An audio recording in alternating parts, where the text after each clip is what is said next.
Warm Pacific greetings to you all. I welcome you to day 3 of the Careers Entrepreneur Fair 2023. Thank you for joining us face-to-face and also via live YouTube streaming and Zoom sessions. We thank all those who are joining us from our regional campuses. I would also like to thank our major sponsors, Westpac, Sun Insurance, and Fiji Water. I would also like to thank our co-sponsors, Fiji Ports, Coca-Cola Euro-Pacific Partners. Thank you for the support. We will begin with the formal program for the day.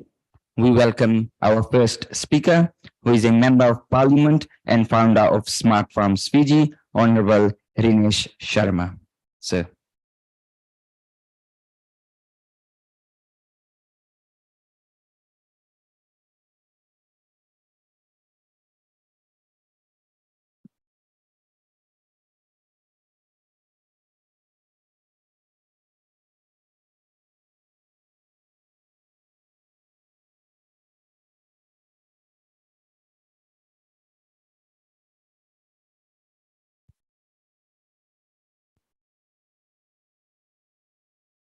To the University of the South Pacific Administration, Ms. Jessica Singh and her very hardworking and creative team. Ladies and gentlemen, Nisambula, Namaste, Assalamu Alaikum, and a very, very good morning to you all. Before I begin, I was just advised that after my presentation today, there would be a question I would be asking everyone, and if someone gets the answers right, there is a prize actually. I don't know what the prize is, but I think that's the surprise as well. So yes, I'll be asking a question at the end of my presentation. So to begin with, my name is Rinesh Sharma. I'm 29 years of age, born and brought up in Lautoka City, come from a very small family. A very small family of 4, and childhood was well for a small family like us until life took a U-turn. It took a U-turn, and we basically lost everything. And I was in class 5 then, as I recall. So I realized at a very young age that when your parents' monthly income is less than the monthly expenses, as the day you become an adult, because you realize the challenges ahead of you that you need to take up. I went to Lautoka Chinese School. I finished my education in Natambua High School, and right after school, I couldn't study. So I got into the work sector because I had no other choice. My first job, since it's an entrepreneurial fair and all about career, my first job was of a runway model. It's something I applied to. I didn't get a paycheck, but they told me that after the event, you get a toaster, you can get any appliances, you can take it home, anything, apart from the paycheck. But that was not sustainable for me. So I did door-to-door sales. I worked at a car wash company, and I painted houses as well. And still, the effort, I had to learn this skill right at the job, basically. And then I realized, it's survival of those who adapt. Then I worked at McDonald's for 8 months. I used to serve over 300 to 400 customers per day. And this was in Canada. And I returned to Fiji because we had to. And I remember I got a job at Port Marina as a bartender and a server. I did that for 2 months, and I told my father, Dad, because we lived in Lautoka, I come home by 1 a.m., maybe sometimes 2 a.m. And I said, Dad, I want to do something for myself. So I used my father's network, the people he knew, and I started up a wholesaling business. I was wholesaling solar products and agricultural products. Till this date, I recall, if I look at the work history, I recall the doors closing on my faces. I recall when, it's minus 10 degrees and at the car wash company, and the cold water would sip into your gloves, and you'll have immense pain at night, but you had no choice. Or I recall those days of cleaning the dirty tables and emptying trash at McDonald's. And I used to tell myself, a better day, a better day will come, but I just didn't know what it was. And today, after finishing engineering, I specialize in climate controlled farming mechanisms and fisheries as well, with something I really want to get into. I'm a farmer by profession. I became an entrepreneur. And today, this farmer and entrepreneur has become a member of parliament. That is possible being a Fijian in this country at this age. And this is a message to the young people of this country. You're never too small or young to make a difference. So cultivating hope, well, that's a picture of me during COVID, because during COVID, we all realized that what's important is the basic necessities to survive. So when we talk about entrepreneurship, from my experience, I would like to share and reflect on my journey and my definitions and my experiences of life with you, and also to learn from all of you as well. So to understand entrepreneurship, I had to go back to understanding what is the economy. It is a very broad topic. It is a very broad topic. You can do your research at your time, but in simple definition, we take natural resources, we extract them, we manufacture them, we use it, and then we dispose it off. And then the cycle continues. It's more like the cycle of life. If a mango tree gives a mango, the purpose of that mango is to become a new plant. And that plant, the mother plant will eventually die away, but that's the cycle of life. So innovations and interventions for this young generation to move forward with how climate change is upon us, we need to work around the cycle of life. And we need to implement technologies, interventions, and innovations around the cycle of life. So entrepreneurship. Before becoming an entrepreneur, I had to learn the spelling of an entrepreneur. Long word, eh? Yeah, I used to get the P-R-E-A-N-E-U-R. Somewhere I would get a mistake over there. So I learned the spelling of an entrepreneur. An entrepreneur basically means you are the business. You are 360 of the business. It says innovation, knowledge, business, which is financial literacy, very basic, income, expenditure, assets, and liability. These are very basics of accounting. You need a team because it's teamwork. When you look at global leaders, they talk about nations coming together because it is teamwork. Leadership, of course, entrepreneurship is leadership. Assertiveness is very important because you need to believe in yourself. I was told, you do so much, you will not prosper, you will buckle.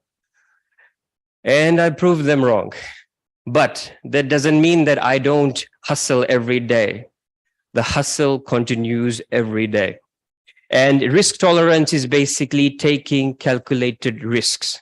Risks that are calculated, some are unprecedented, some will occur, but when you fail, you learn and you move ahead with that knowledge. So you never lose. It's all about the mindset. So entrepreneurship is basically giving your visions, your dreams a reality with all of this combined. So what is a business? In my perspective, a business is a solution to a problem. In Fiji, we have a lot of brain drain. We have a lot of people leaving the country for greener pastures. It's up to them. So what I see is these gaps of opportunities of Fijians who want to remain in the country and make something out of their lives, their communities, and their nation. Because we must remember, we together make up the economy of this country. So when I talk about solutions, you can have solutions around effective service, entrepreneurship, skills, health, social care, something to do with children, people, education, or something, an initiative to tackle poverty, access and transport, community safety. You can have these apps created for safety awareness, housing and environment. So the business is a solution to a problem. And we never sell a product. Remember that. People don't buy your products. People buy emotion. If somebody comes to a store, let's say Tapu's, and they want to buy a perfume, why do you want to buy the perfume? Not for the bottle, not for how it looks, but for when they use it and how they feel, and when they go in public and they feel welcomed and they get complimented. It's an emotion. It's emotion being triggered within. So you never sell a product, always sell an emotion. This is what, let's say marketing or salespeople get skilled on and trained on. So find that solution, find the problem first, you'll find the solution. And one thing I always say, if you're not real with your problems, you'll never be real with your solutions. So businessman, I was a businessman when I was at the age of 21, when I started my business. I was buying and selling. I was importing solar products, agricultural products, and I put a price to it and I was selling. Eventually down the line, I became an entrepreneur because I was adding value.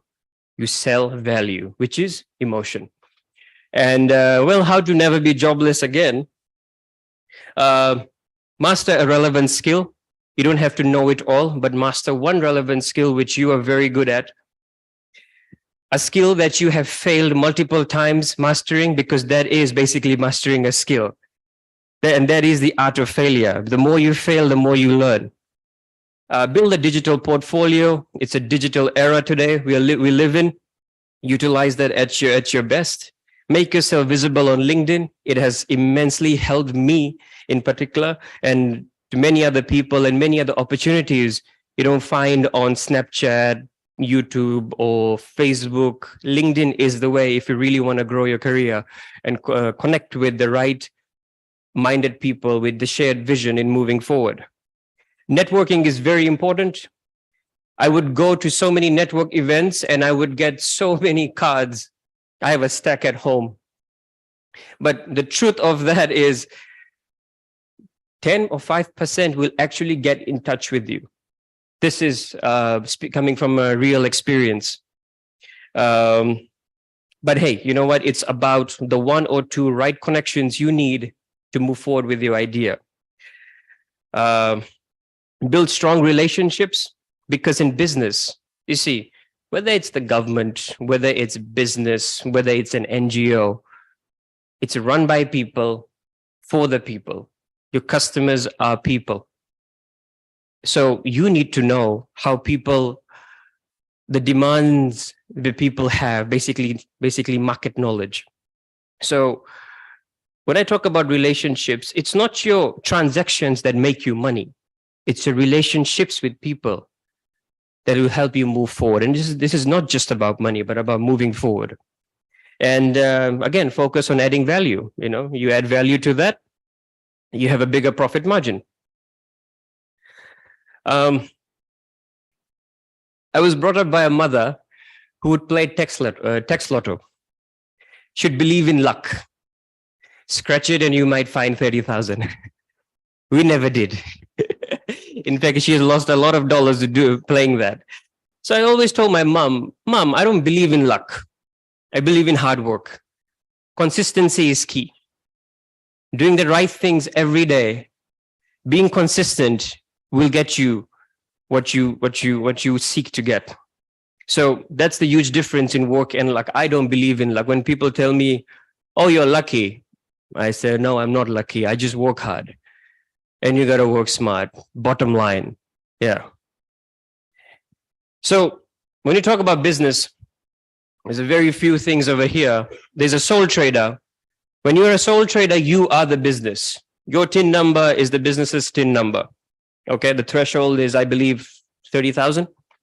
After that, you pay tax, which is good as well. You have partnerships, which is a form of business. Two people mutually agree for a partnership. You can decide the percentage within yourselves. You have a trust. Young people can, start up NGOs. It takes a minimum of 3 trustees to start an NGO. Work with, there's various agencies, SPC, UNDP, so many embassies.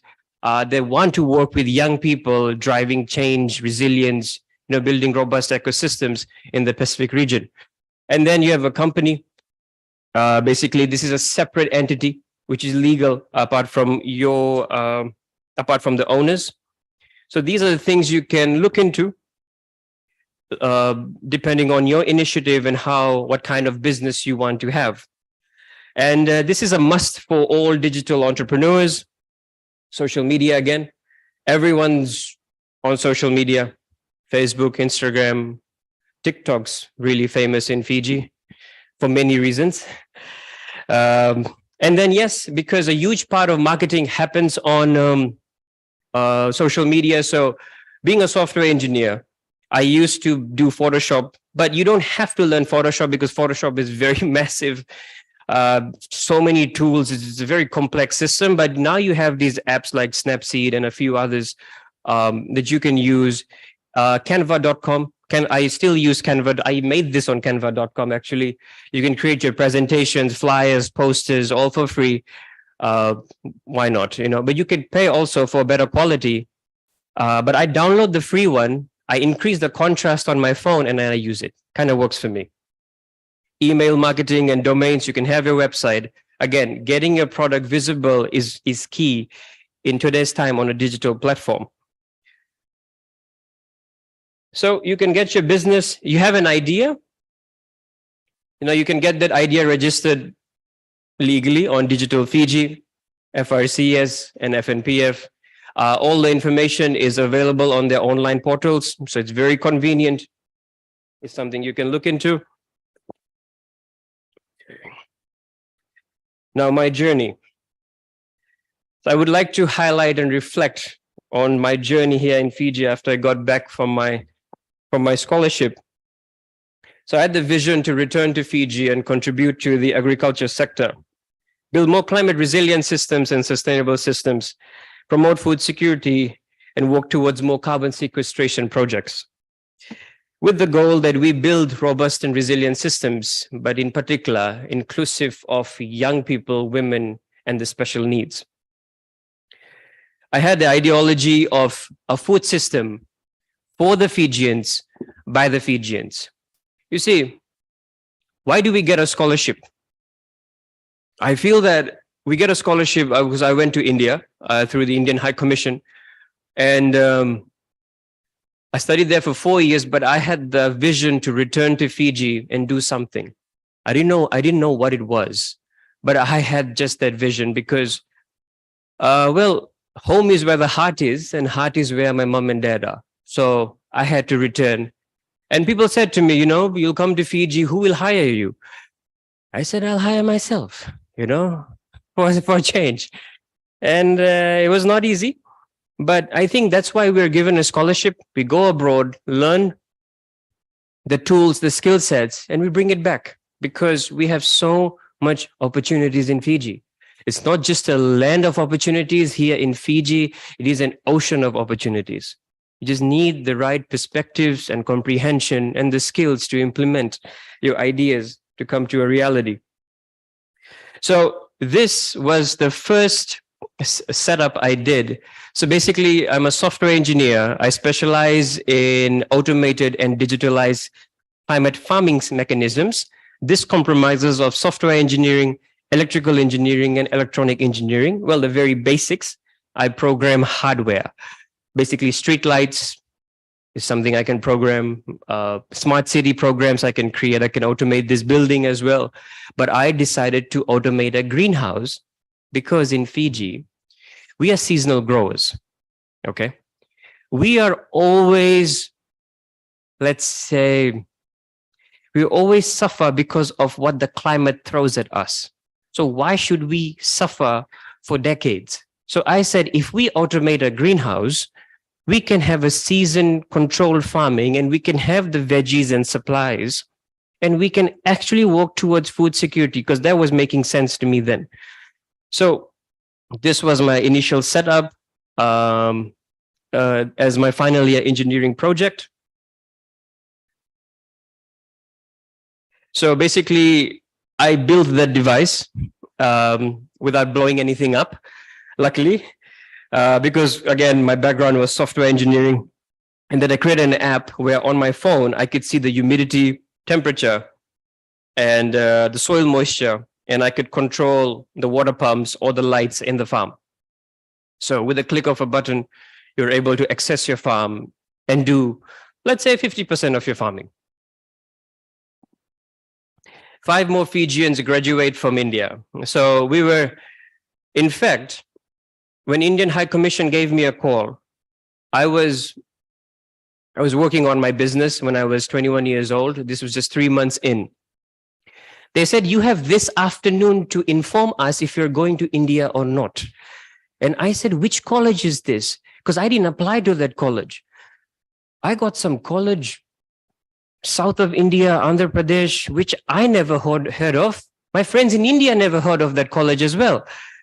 And that really got to me in the beginning. But I was in a college in a district 4 hours away from Bangalore, 1.5 hours away from Chennai. You know, when I think about it now, I was in a lockdown, basically 4 years. I went there in 2 weeks. I was like, oh God, I want to go back home. Because the food, so spicy. I mean, do I go to class or do I stay in the bathroom, you know, because the food is so spicy. Jesus. Oh, good memories. But we made it through. I mean, it goes up to 48 degrees in heat. But we made it through. I did 8 units per semester. Yeah.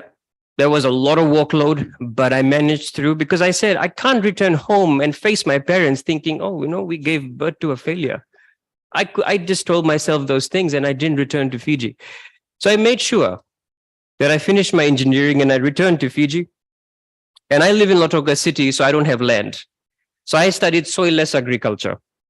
So this was my first lettuce plant with 330, 29 grams to be precise. I won't lie, 329 grams. And I did this in a space of 4 meters by maybe 5 meters. I was growing. These were my experimenting days here in Fiji because you can get the technology and idea from America, Israel, India, but you need to test it to the climatic conditions of Fiji. Only then you need to run trials and see if it's successful or not. So then I started to expand. We did mint, we did coral lettuce. I had a decent phone, so I was taking pictures while going through these things. We did strawberries as well, as very complicated to grow, but I managed to. If I had more funding, I would have expanded strawberries and then go into value adding, which is creating jam. So you see, you always got to think and plan a step ahead. So 2016 is when I began the research for soilless agriculture and digitalized agriculture. And when I came to Fiji, I looked up all the government pages, FDB pages, MSME, initiatives. The YES grant was there. So when preparation meets opportunity, you're bound to be successful. 2.5 years of research put into the YES template. I got it. People said it must have been very difficult to get the grant. And I said, no. But then when I reflected, I was working on this for 2.5 years. I knew all the ins and outs. So I got the YES grant, $15,000. I was very proud that a farmer was on a billboard. And I was like, okay, this is the new era for modern farmers in Fiji. Can anyone tell me what's the purple?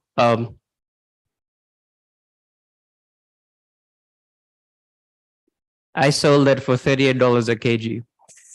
Yep. Value add. When you sell your products in that basket, they pay you more. You see, so I went to my friend, my Fijian friend, and I'm like, hey, can you make that basket for me? She's like, man, I don't know, but my grandmother knows. I'm like, okay, this weekend we go to your village. She's like, Isa, she's no more. And I'm like, then who knows this? She's like, and then I realized that this is not passed down to the young generations. I mean, most of it And then I went to the market and I spoke. I sat down with someone, and then I got this made. And then Kalisi from agriculture. She used to be in agriculture, Latoka. Very someone who has been a part of my journey. Very kind and very helpful. I think then the husband started making this for me because I said I want to grow green. If I had to do it, I want to do it right. I don't want to use plastics. So we didn't use plastics. Right at the end, we have a cabbage seedling in a foam. We grew cabbages. We didn't use pesticides. When you look at the pesticide bottle, it says, if falls on skin and eyes, wash immediately. So why are we spraying it on our food? And then we're running to the pharmacies and hospitals where we can bargain to save our lives. This is why growing your own food is so imperative. This is the responsibility I urge everyone to take. We did tomatoes, trust tomatoes. You see, I wasn't just selling tomatoes, I was selling value. Eco-friendly, pesticide-free, Fijian agriculture, IoT automated hydroponics farm, selling value. Those are not my hands. No. Those are my hands. Yes, we recycle coconut husk. We added it to our farming mechanisms. No pesticides, food security, trust tomatoes, trying to sell value. I didn't study business. I didn't study farming. People were like, is your father sugarcane cutter? I'm like, how come? When did that happen? No, he didn't. But I learned agriculture because YouTube is there. And I met with so many farmers, along the journey of my life, and I work with them. It's something I really admire and respect them. Blood, sweat, and dirt, farmer's life. Oh, it's tough out there. So after getting the YES grant and my vision coming to a reality, I got nominated for the Prime Minister's International Business Award 2018. And as a young entrepreneur, I was able to win that award from our former Prime Minister. That night, I saw all the big businesses of Fiji gathered together.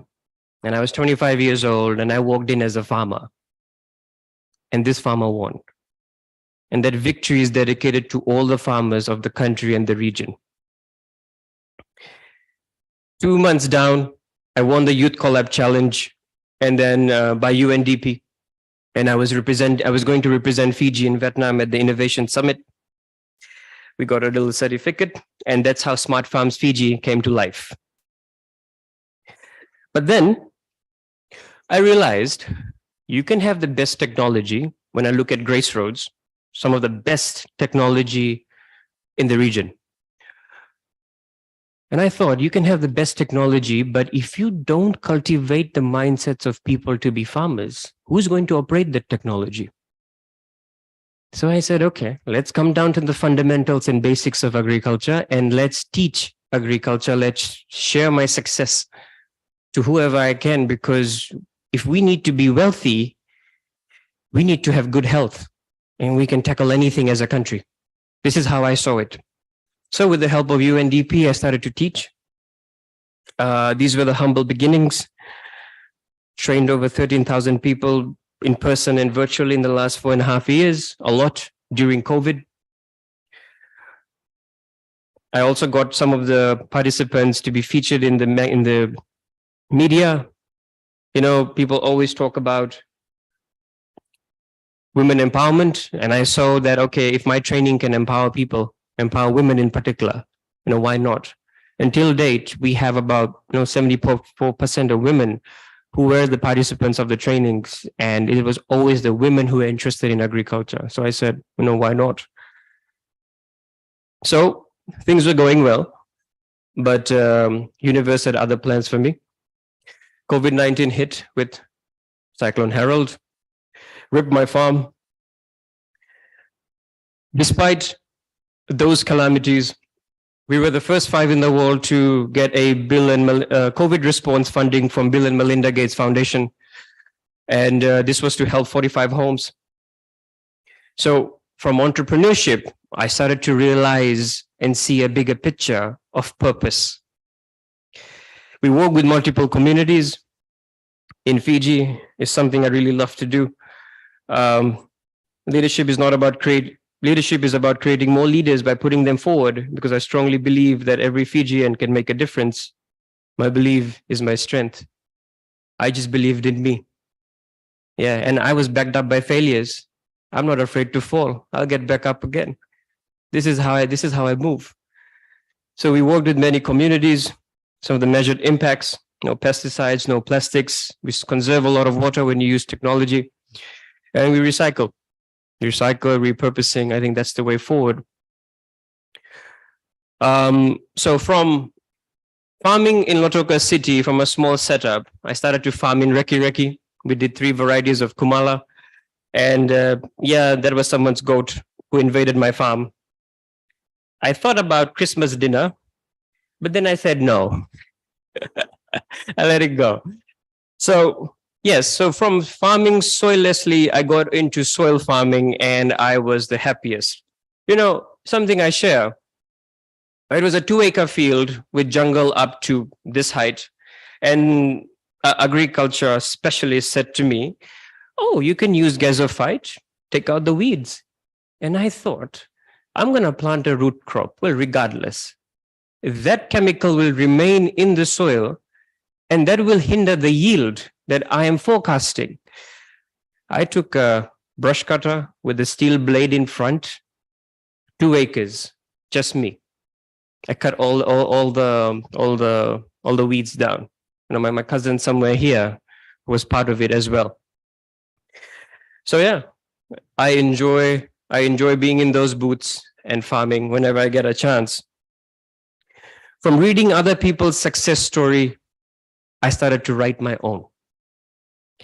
I was nominated for the Forbes 30 Under 30 Asia magazine. I've been a Young Pacific YPL delegate 2020. I was one of Fiji's 30 Under 30. I really started to move away from who Rinesh Sharma is, but more into that this farmer is making or trying to make an impact. And when you talk about farmers, I looked at the farmers of the nation and the region. I got the opportunity to represent my country in London, wearing the Chiefly outfit, all oiled up. And I used to do a bit of gym and workout as well. Well, those were the days. I haven't been to the gym for 5 months. My target is the Pacific region. I can, I will, I must. I won the Commonwealth Youth Award. I always say, what belongs to the son belongs to the father. And the power to grow is a gift, and the ability to feed people is a blessing. Some of the opportunities that all of you or your kids or people you know can apply to is something I want to share. So education. Education was the key for poverty, the key of getting out of poverty. So you have the Ausaid scholarships. We all know the local TELS and Topper scheme. But if you want to go abroad, you have the Ausaid scholarship, you have the USA Fulbright scholarship, you have the Chevening UK scholarships. You can reach out to the UK embassy. I think Kunal was here yesterday. Yep. You have the Humphrey fellowships as well. One of my friends, she's a lawyer. She just went on the New Zealand Aid scholarship to do masters. So these are some of the opportunities available for us Fijians to take up. And this is something that all of you can be a part of as well.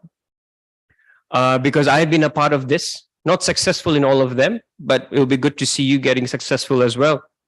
Young Pacific leaders, follow their page. When you're part of their alumni, you can access funding up to 20,000, 30,000, no, 10 to $20,000 of funding. The US Embassy Youth Council, I think they have a council running for every 2 years. You can become a member and you can start working with the initiatives and the objectives they have for their embassy. You have the, okay, so that's the Obama Foundation's program. So Obama Foundation Scholars Program. You get a 1-year trip fully paid to the Columbia University to work with 12 leaders, young leaders around the world for making the world a better place. I was shortlisted, but I didn't make the cut. But it's something you can look up to and apply for next year. And then you have the One Young World Innovation, not innovation, you have the One Young World Summit. Usually happens in London or Japan or Berlin, mostly in the Europe countries. Fijians have been going on to this 1 week of intensive and knowledge sharing experience. So I urge all of you to follow these pages and apply to, because it can be a life changer. You network, you learn, you come back. You know, I met this girl who was doing something for homeless people in UK, and I know I after meeting her, I said to myself, "You're not doing enough." So you know, you take inspiration from people who are doing things that you can't even imagine. You know, you come back and you're like, you know, I need to work hard. I need to push myself. So you know, kind of have that mindset going on. And do you see Fiji's flag? So when they said photo shoot, I was the first one, because I knew that photo would be shared globally and I wanted to make Fiji visible. So I took off. And I made sure the people get to see my country. Just yesterday or the other day, this is on my Facebook page, Fiji Green Entrepreneurs 2023 Incubator Program. Please do apply. 12 weeks program or 14 weeks. Very intensive, very informative, and it will help you broaden your vision with the ideas and goals you have. And it's absolutely free. At the end of the program, you get access to about, I don't know how much funding is there this year. It changes every year, but maybe 5,000 USD. But hey, good enough, you know, if you're a good financial plan to take your ideas and, you know, please do apply. And leave you with some of the quotes before I wrap up. Choices. You are the result of the choices you make in life. Confidence. People say be confident. Sometimes we ask how. How do we stay confident? So one thing I learned from all the runway shows is that when you're on the ramp, people look at you, the camera, the lights, everything's on you. People will love you, people will hate you, people will criticize you, people will uplift you. And that's part of life. So if you know your flaws before anyone tells you, you wouldn't be surprised, you wouldn't be upset. I believe that life is a journey of self-discovery. The sooner you discover yourself, the sooner you know what you want from life. The sooner you know yourself, you know your flaws. Before someone comes and tells me, oh, this is that, this is this, oh, you know it. It doesn't move you. So discover yourself, and the sooner you know what you would want from life. Criticism. A huge part of success is criticism. All my life, I've been following actors, politicians globally, and seeing the level of criticism they take. It's not easy. You know, they're human beings at the end of the day, or even at any level. So criticism, success comes with criticism. But why do people criticize? You did it before them, or you did it without them.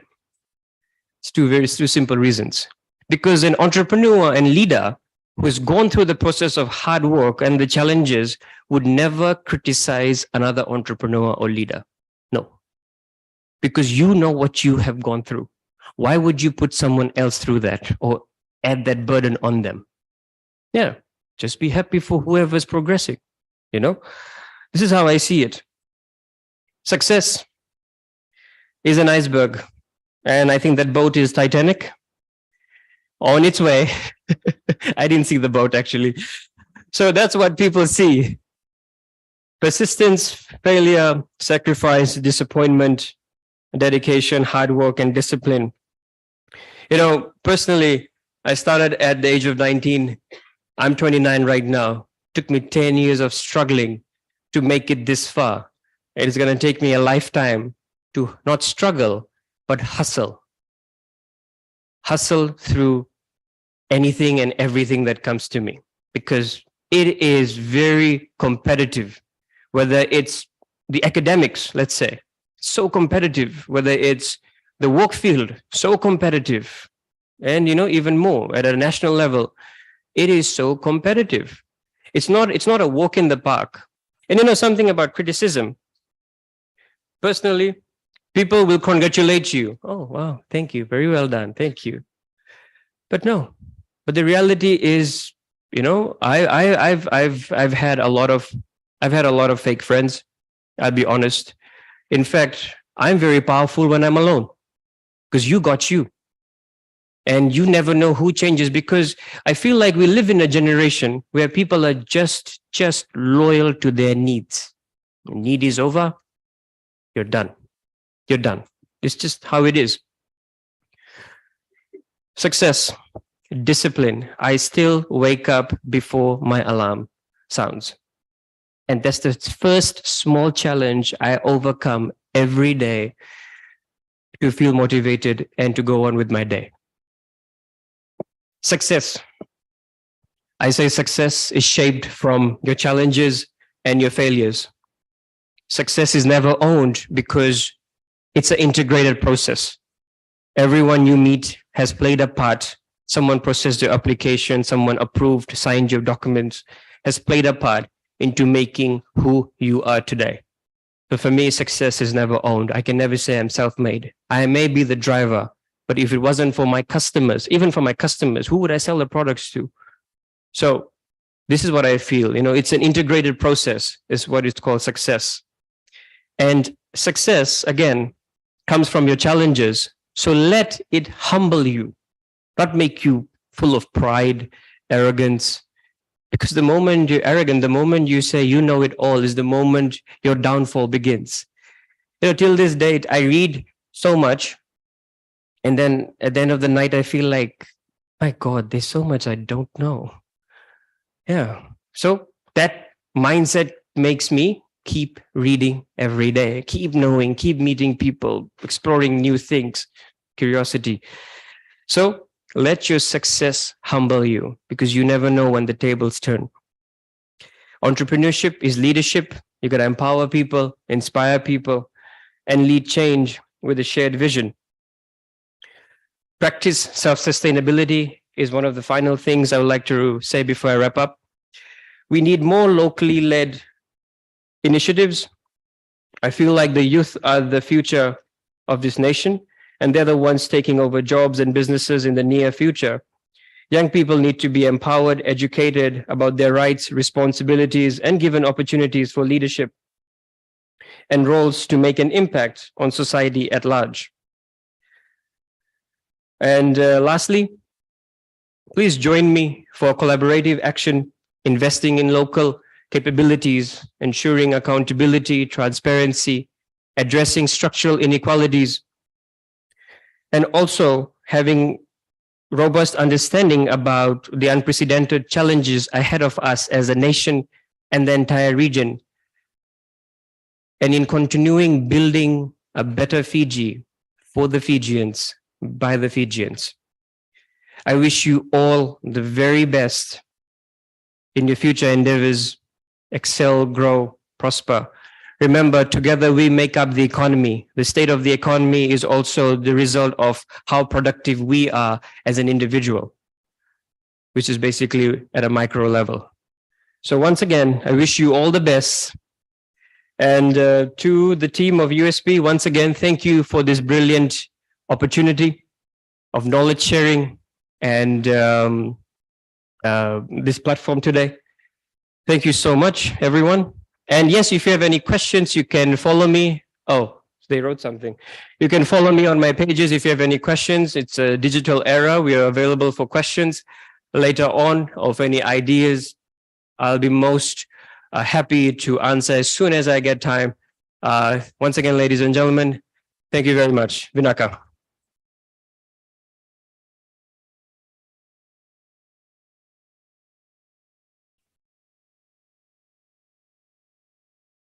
Yes, if you have any questions. Oh, so the prize. So there's a prize, but there's a problem about the prize. I don't know the question to ask.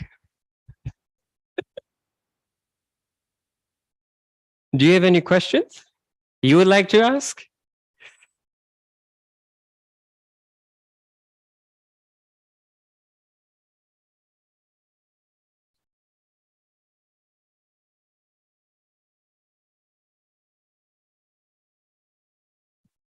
Okay. See, teamwork. So, can any one of you name the 5 international agencies that provide scholarship? All 5. Going through your phones, looking at the picture you took. Yes, please. I think it's the first hand.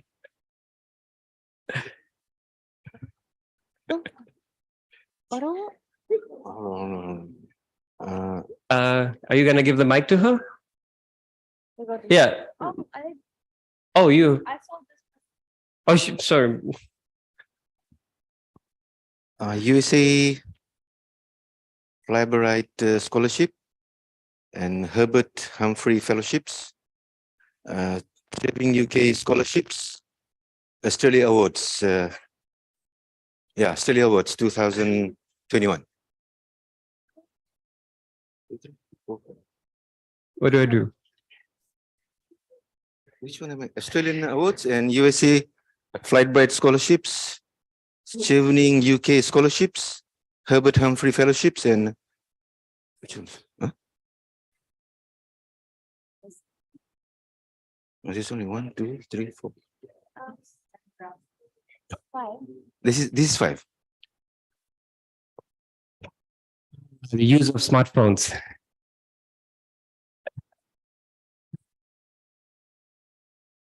Very interesting.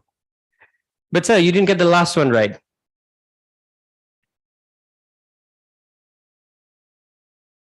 Oh, you're related. Okay, okay.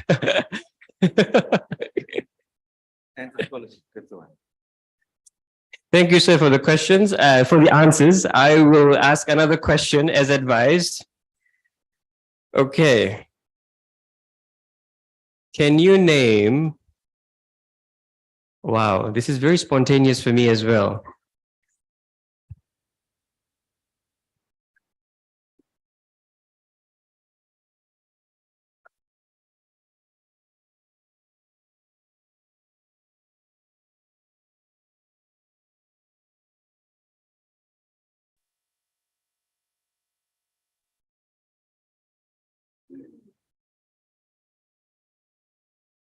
Which plant did I grow first? You pick anyone, yeah.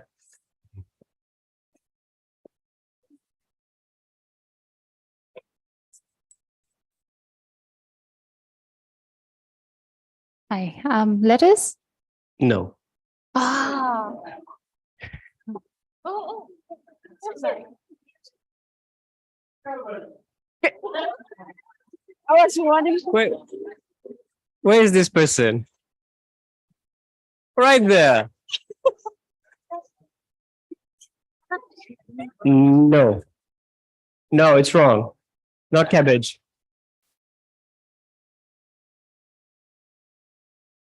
Oh, no. Capsicum? No. Hey. No. Is it coral lettuce? Coral lettuce? Name everything.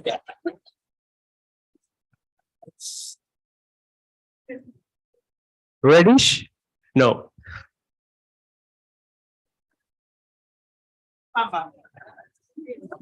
No. Hey.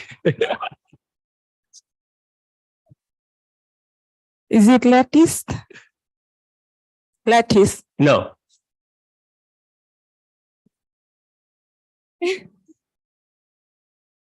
Is it tomatoes? No, ma'am.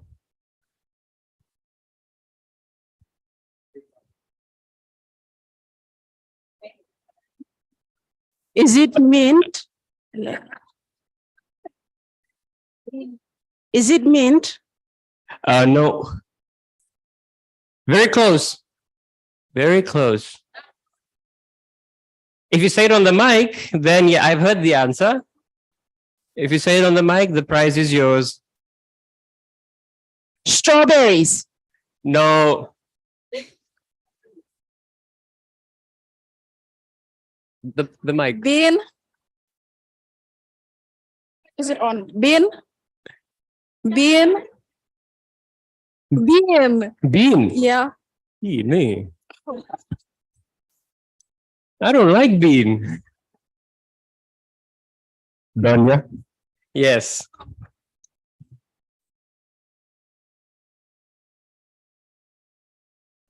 Could I have you, sir, come down and receive the prize? Not an iPhone.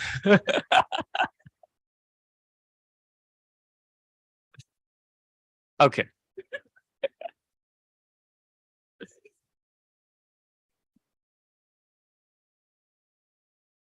Thank you.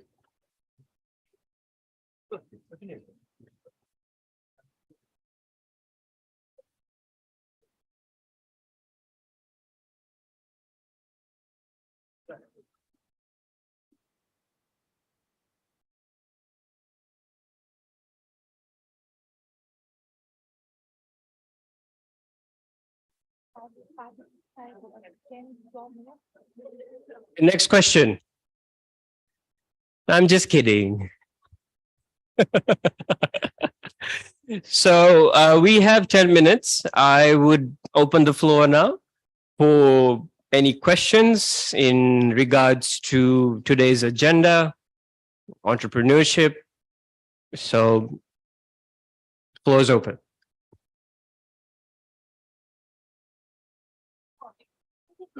Oh, sorry. With your hydroponic in your, I mean, that's your business, right? Do you have costs?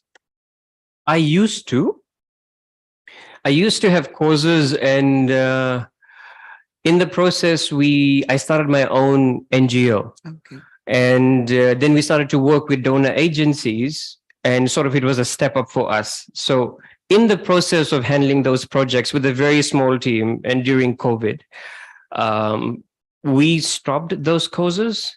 But I have been getting requests about those courses and trainings. I know someone else who does the courses, so I have met with him, and I've said if because I'm not part of the NGO anymore or the company, but they always, if they want any advice or anything, they always do get to me.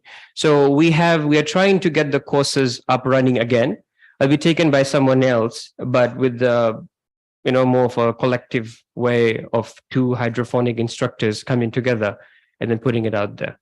But if you do follow the pages, things will be published there soon about the coursework.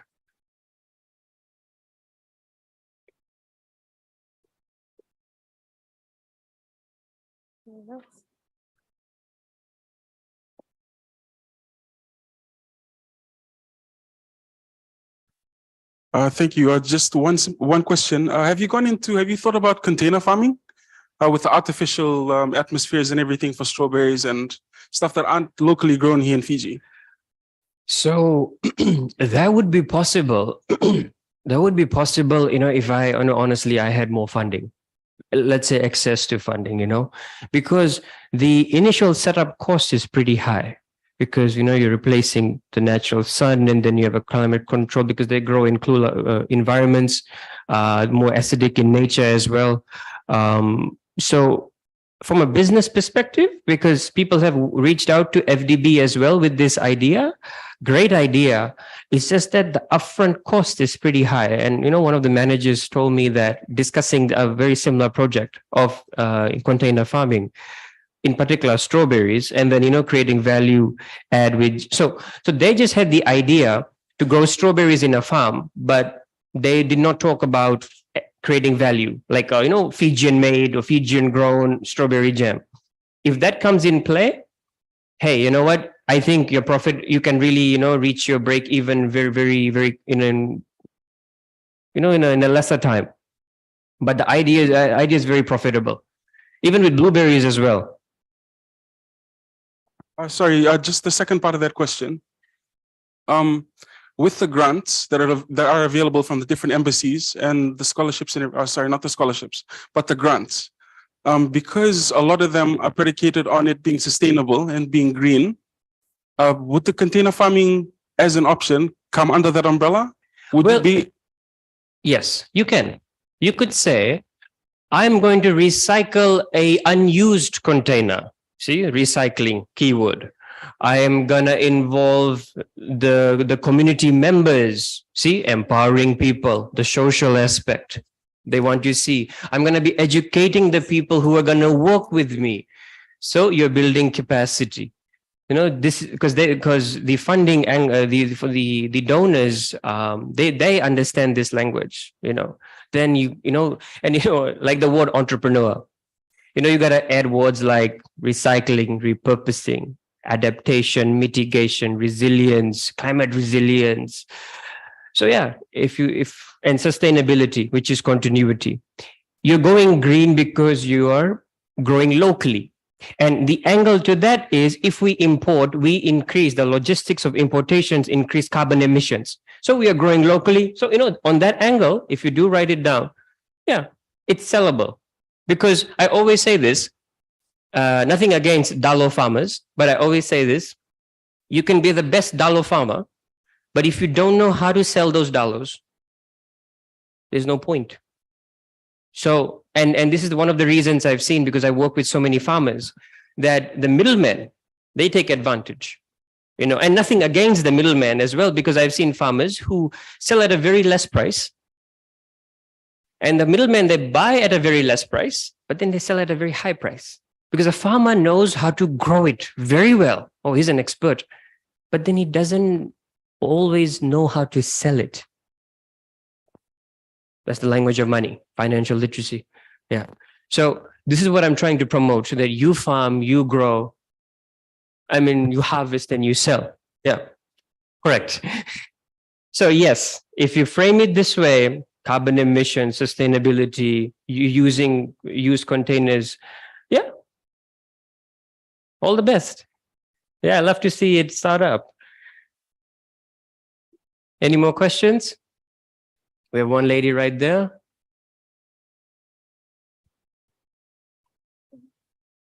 Great.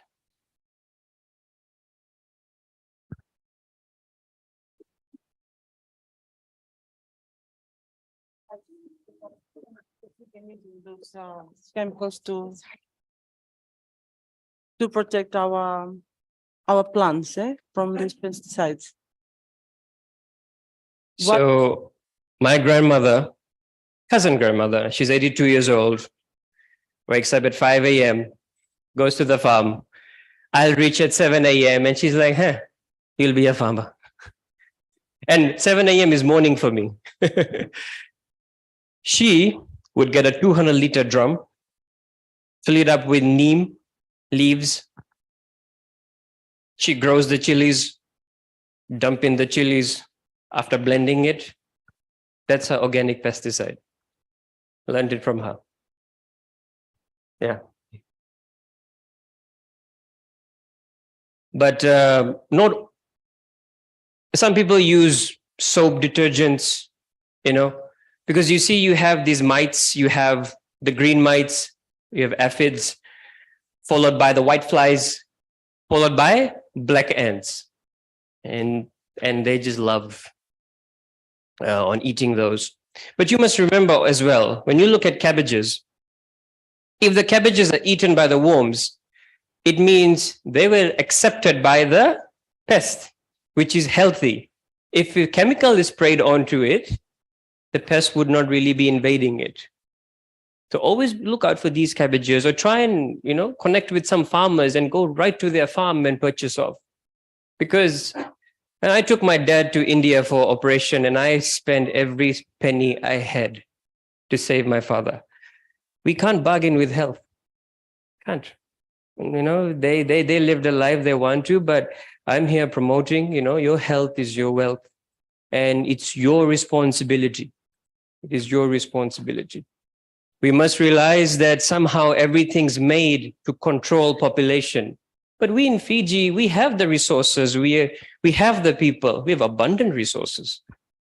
So this is something that you can use. If it's a 1 acre or 2 acre farm, this would help. Or you can make a small one. Put it in one of those spray bottles. It'll work perfectly fine. Or I don't have it in my slides. We use this white netting. It's not the green ones you get at hardware stores, but it's a white netting that actually is made to keep the insects out. Very fine insects as well. Only my company imports that. I have not seen it anywhere else. If someone does, hey, good. But I've seen that because I did my research, and then according to that, I imported those materials for my farm. Yeah, because I'm selling food. How will I justify at the end of the day or end of my life that I sold food with chemicals in it? No, I'm not taking that on me. I'm going to do it the right way. It may be a bit hard, but this is how I see it. Any more questions?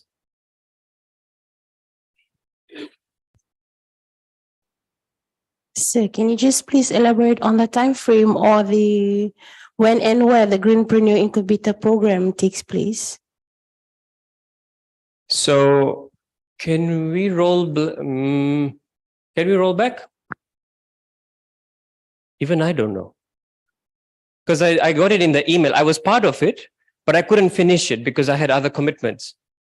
Yeah, so I couldn't access the funding because I didn't finish the whole 12 weeks. So yeah, I'm sure all of you have Facebook. I mean, you in particular, madam. If you go on my Facebook page, the link is right there. So when you click on that link, there's no virus, I promise. Click on that link and you'll be able to access all the information. But I urge all of you, if you know someone, to apply for this. It's pure gold. And you'll learn things the Pacific way. Because when you reach out to donor agencies, they want to hear how the Pacific language is being spoken. Any more questions? One right there.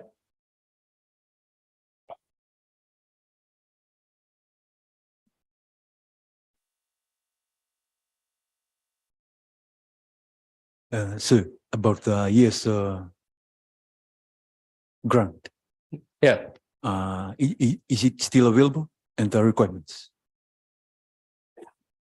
You're asking if the Yes Entrepreneurship portal is still accepting applications? Yes, sir.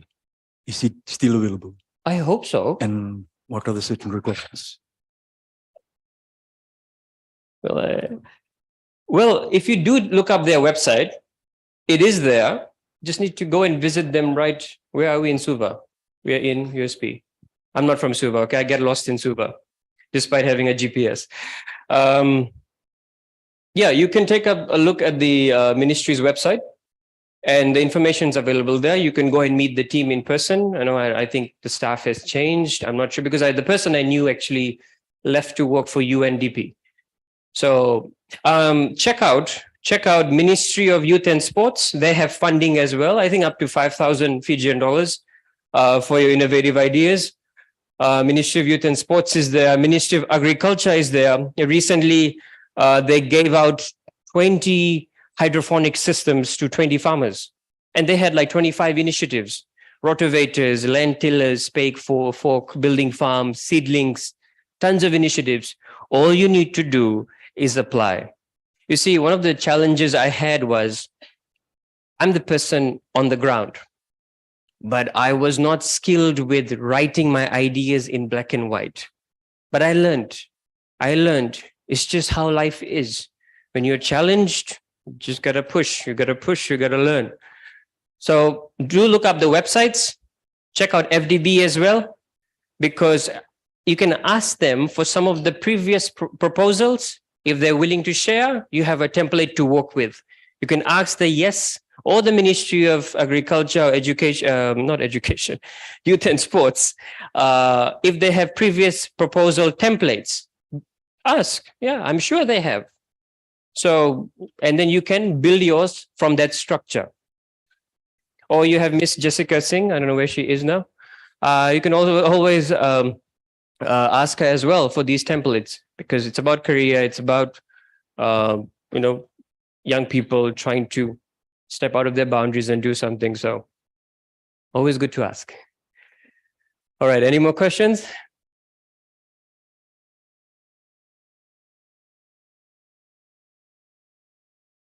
Sure. You want the mic?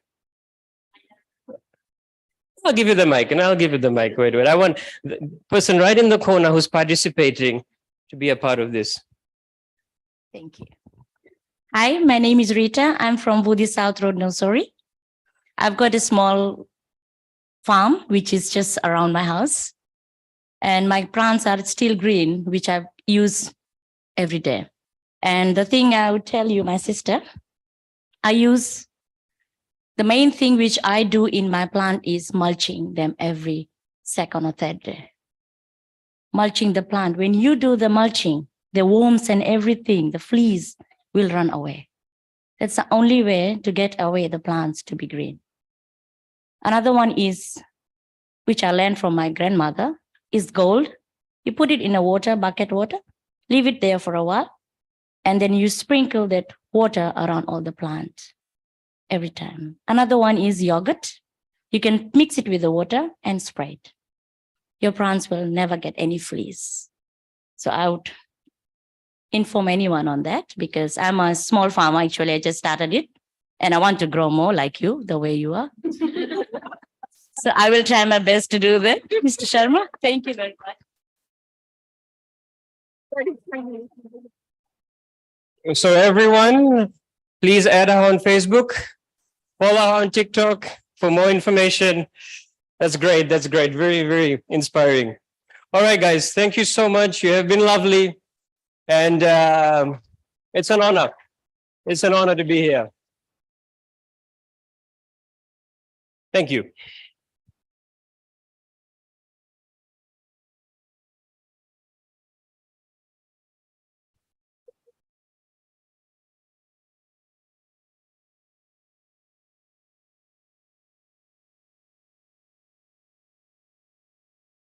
Read a book. Thank you so much.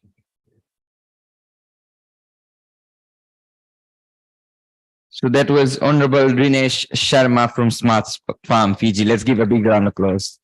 I guess that was a very informative presentation and inspiring one for all of us, especially, I guess it's not just a focus on women or men or children or youths or at a certain age. It is for all of us.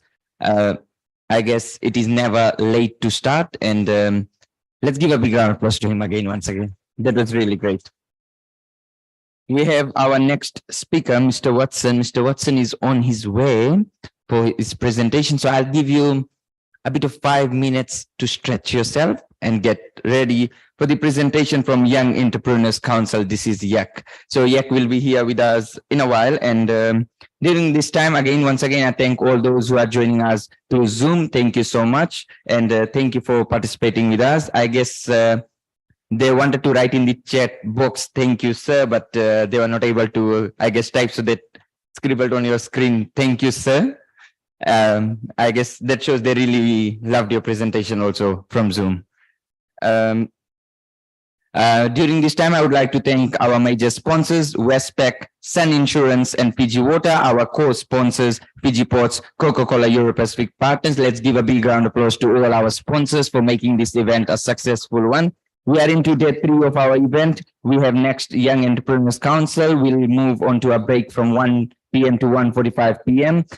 We'll be back at 2 p.m. with Lab Vanuatu. They will be joining us through Zoom.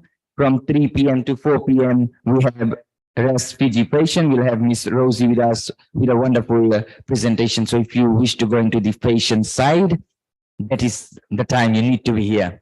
And I guess yes, it is important to be in all these sessions, but yes, if you wish to go into any of these sides, all informations are here. Tomorrow is the last day for the Entrepreneurial Fair 2023, and you get an opportunity to learn from all other stakeholders. So thank you once again. Be with us, and we'll just wait for another 5 minutes.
Hi, everyone. Sorry I'm late. You can hold this on me because I know each one of you are students. It's usually usual excuse. Sorry, I'm late. But anyway, I have a valid reason though.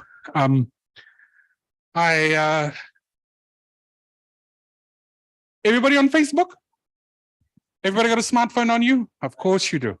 Okay, now just go on Facebook, switch on your Facebook app. See, this is like the one class I permit you to get on Facebook during class, right? Am I the coolest or not? Anyway, everybody go to the Young Entrepreneurs Council page. Young Entrepreneurs Council page, because I need more likes and follows. We're desperate like that. Eh? Go to the Young Entrepreneurs Council Facebook page. Eh? Just go to that and give us a like and a follow, and just browse through all the posts that are there. Of course, no shame, self-promotion, and you're gonna have 1 hour of it. Yeah. So how's everybody feeling? We good? How's the energy levels? Have you guys all been through the other sessions during the last 2 days? Have they been good? Don't bluff. Some of you, I came on yesterday, you were sleeping through the last one. The taxation one, like, gosh, that was like information overload, eh? Like, we all know you're going to get taxed. If not, you're going to go to jail. But anyway, let's not. I won't. But he got some really good information in there, but you would really just got to dissect it. Anyway, so welcome everybody. My name is Watasoni Nata. I am the chair for the Young Entrepreneurs Council. So the Young Entrepreneurs Council, have you heard about the Young Entrepreneurs Council before? Killa, I've been presenting in the last 3 years. I just can't. And some of your faces, I've seen you from last year too. Anyway, okay, good. It's good that you don't know, so then I can inform you and educate you. So then by the end of today, there's more than 300 people that know about the Young Entrepreneurs Council. Love it. Okay. So the Young Entrepreneurs Council, I have my own reservations about the use of the word young, but anyway, let's not go there. We're one of the councils under the Fiji Commerce Employers Federation. Anybody know about the Fiji Commerce Employers Federation? Yes, no, okay. So yesterday, did you sit through the Women Entrepreneurs Business Council? Okay, so they're one of the councils also under the Fiji Commerce Employers Federation. They're a sister council. And like them, we look after our members, which is predominantly, well, all of them are MSME business owners. With the Women Entrepreneurs Business Council, they look into the interests of women entrepreneurs, and that's their council. But with the Young Entrepreneurs Council, which is going through some transformation at this stage also, which I'll tell you in one of the slides, we're morphing into an MSME council. We look after entrepreneurs between the age bracket of 18 to 40 years old. Now, before you go off at me, Olungase gang, hang on, I got a slide for you too. Okay, yeah, so this is us. Okay, the picture's not that clear, but anyway, blame the graphics on, what's that app? Yeah, so here's what we're on about today at USP. Who is YAC? This is what we're going to be talking about. Why you need to join YAC as an entrepreneur. We'll go over a slide that has some of our members in there, not to overwhelm everybody, so that you can just relate to them as well. That's a bit about the Ngasa gang, the gang that are over 40 years old. Trust me, I've been presenting in the last 3 years. I'll just get bombarded with questions that are for the gang that are over 40. Like, why you ain't want to accept the gang above 40 years old? You ain't say, oh, age discrimination, about that. So I've been listening. So we've presented our case to the board to remove the age barrier, which is what we'll talk about in the fourth point, which is the transition into the MSME Council. The Young Entrepreneurs Council is now undergoing a transformation and will morph slowly into to become the MSME Council. I'll tell you all about it very soon. And our upcoming events, and I'll invest you a little bit as to why you should join the Young Entrepreneurs Council. Everybody in here, you guys, anybody runs their own business, registered or unregistered, I don't care, informal or formal. Do you have a business? I'm not going to report on you if you're informal or you're building marijuana from the bottom of your staircase somewhere. It's a business. It makes money. Okay, don't quote me on that one, okay? Yeah? Oh, no, good. Hands up again. Stretch. Come on. Oh, love it. Okay, good. So I'm not coming to present a bunch of boring students who don't know anything about business, but good. Good you have your own experiences to relate to. So who is YEC? Now, as I mentioned before, we're one of the 10 councils under the Fiji Commerce Employers Federation. We cater to our business membership, and this is the prerequisite for membership, is you've got to be running a business and you've got to be between the ages of 18 and 40 years old. 18 because it's the legal age, and 40 because we think everybody else after 40 is Ngasi. Joking. Oh, see, you got the joke. Thank you, you're awake.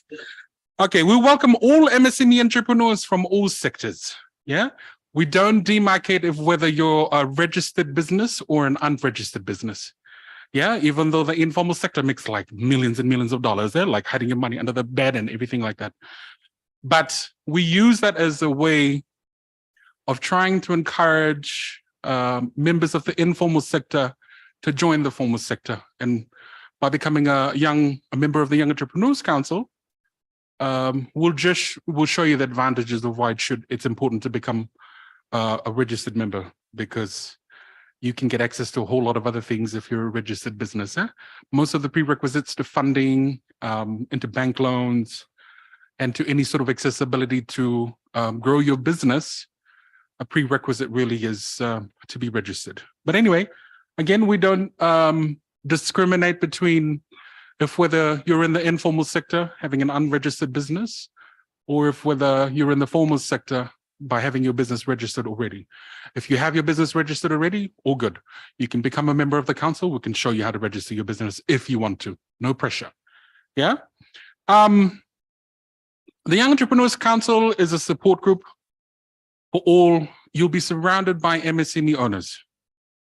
Yeah. So look, what I mean by support group is, I'll give you a good example, because during COVID, I think that was one of the shittiest times ever, wasn't it? Do you agree it was one of the worst times ever? Did you all think you were going to die? Well, I thought I was going to die. I thought everybody's going to die. But anyway, it's like a mad scene out of the apocalypse or something. But anyway, but we all lived, because I can see all of you here. Yeah. And last year's session was like 30 people, but that was COVID. We just blame COVID. Thank God COVID is gone. Okay. So back to my point of YEC being a support group during one of the hardest times on a personal level and also on a business level. It's very hard to get through. As if you, I'm sure you're all aware, during COVID times, the Ministry of Trade kept on changing the protocols. And we had to, my business, I'm a business owner as well. I have a retail shop called The Merch. And we had to, readapt to the protocols, and like almost every week, the protocols kept on changing, like Jesus. But anyway, we don't blame them, because it was an unprecedented thing, and nobody did know anything, and everybody was just following each other like nobody's business. But anyway, YEC provided a real safe space for me, and one of the good features about it is we have a Viber group that's very active, and once you become a member, you register with us and you pay your membership. I'll add you onto the Viber group. If you get naughty, I'll kick you out of the Viber group. But anyway, yeah, so it's a safe space where we can ask questions about your day-to-day running of your businesses. If there's any issues, of this changes in any laws, or anything really to do with your everyday running of your business, you can pop in questions in our Viber group. And always somebody's always there to give you an answer, or share. May not necessarily be the correct answer or the legally, lawfully correct answer, but it's something that they've gone through themselves, and they can speak from that experience. Yeah. And another reason why I say it's a good support group is because you can't really go home and talk to your brother and your sister who doesn't have a business, or your friends that don't have businesses, to really talk about your business problems. Yeah. Yes, of course, you can use them probably as to vent, but they won't really be effective sounding boards. Yeah. For sounding boards, if you're an effective sounding board, you want someone to listen and then at least provide some good solutions to your problems as well. So because of the fact that you'll be surrounded by other MSME owners, it's such a good networking space that you can talk about your issues, or really any compliance measures, or if the government has changed the law yesterday and we have to comply like today, that kind of thing. But, thank God for the new government. But anyway, yeah, so it was that support that provided a sort of ray of hope or light at the end of the tunnel, so to speak. And then we kept each other informed and we kept each other motivated through, one of the horrendous times of our history that was COVID. But, thank God we pulled through. So it's an awesome support group. I'm talking out of my own experience in being part of YAC, and now that I initially joined as a member, but now I chair the Young Entrepreneurs Council. So we advocate the needs of our members and all MSMEs. So one of the most important benefits of becoming a member of the Young Entrepreneurs Council is we advocate the needs of our businesses to the powers that be. Yeah, and I've got a specific slide for that after this, and then we'll discuss that in further detail then. See, one of the gripes of being an MSME owner or operating a business of any size in this country is the ease of doing business, Because in this country, our ease of doing business index, if you look, somebody Google up the ease of doing business index, the global index, and see where Fiji is. I think we're on 100 something. So it shows really how hard it is. So it goes into, there's all these things about all these little factors that contribute to the ease of business doing index. And in Fiji, it's quite difficult. I know because I've started my business from scratch.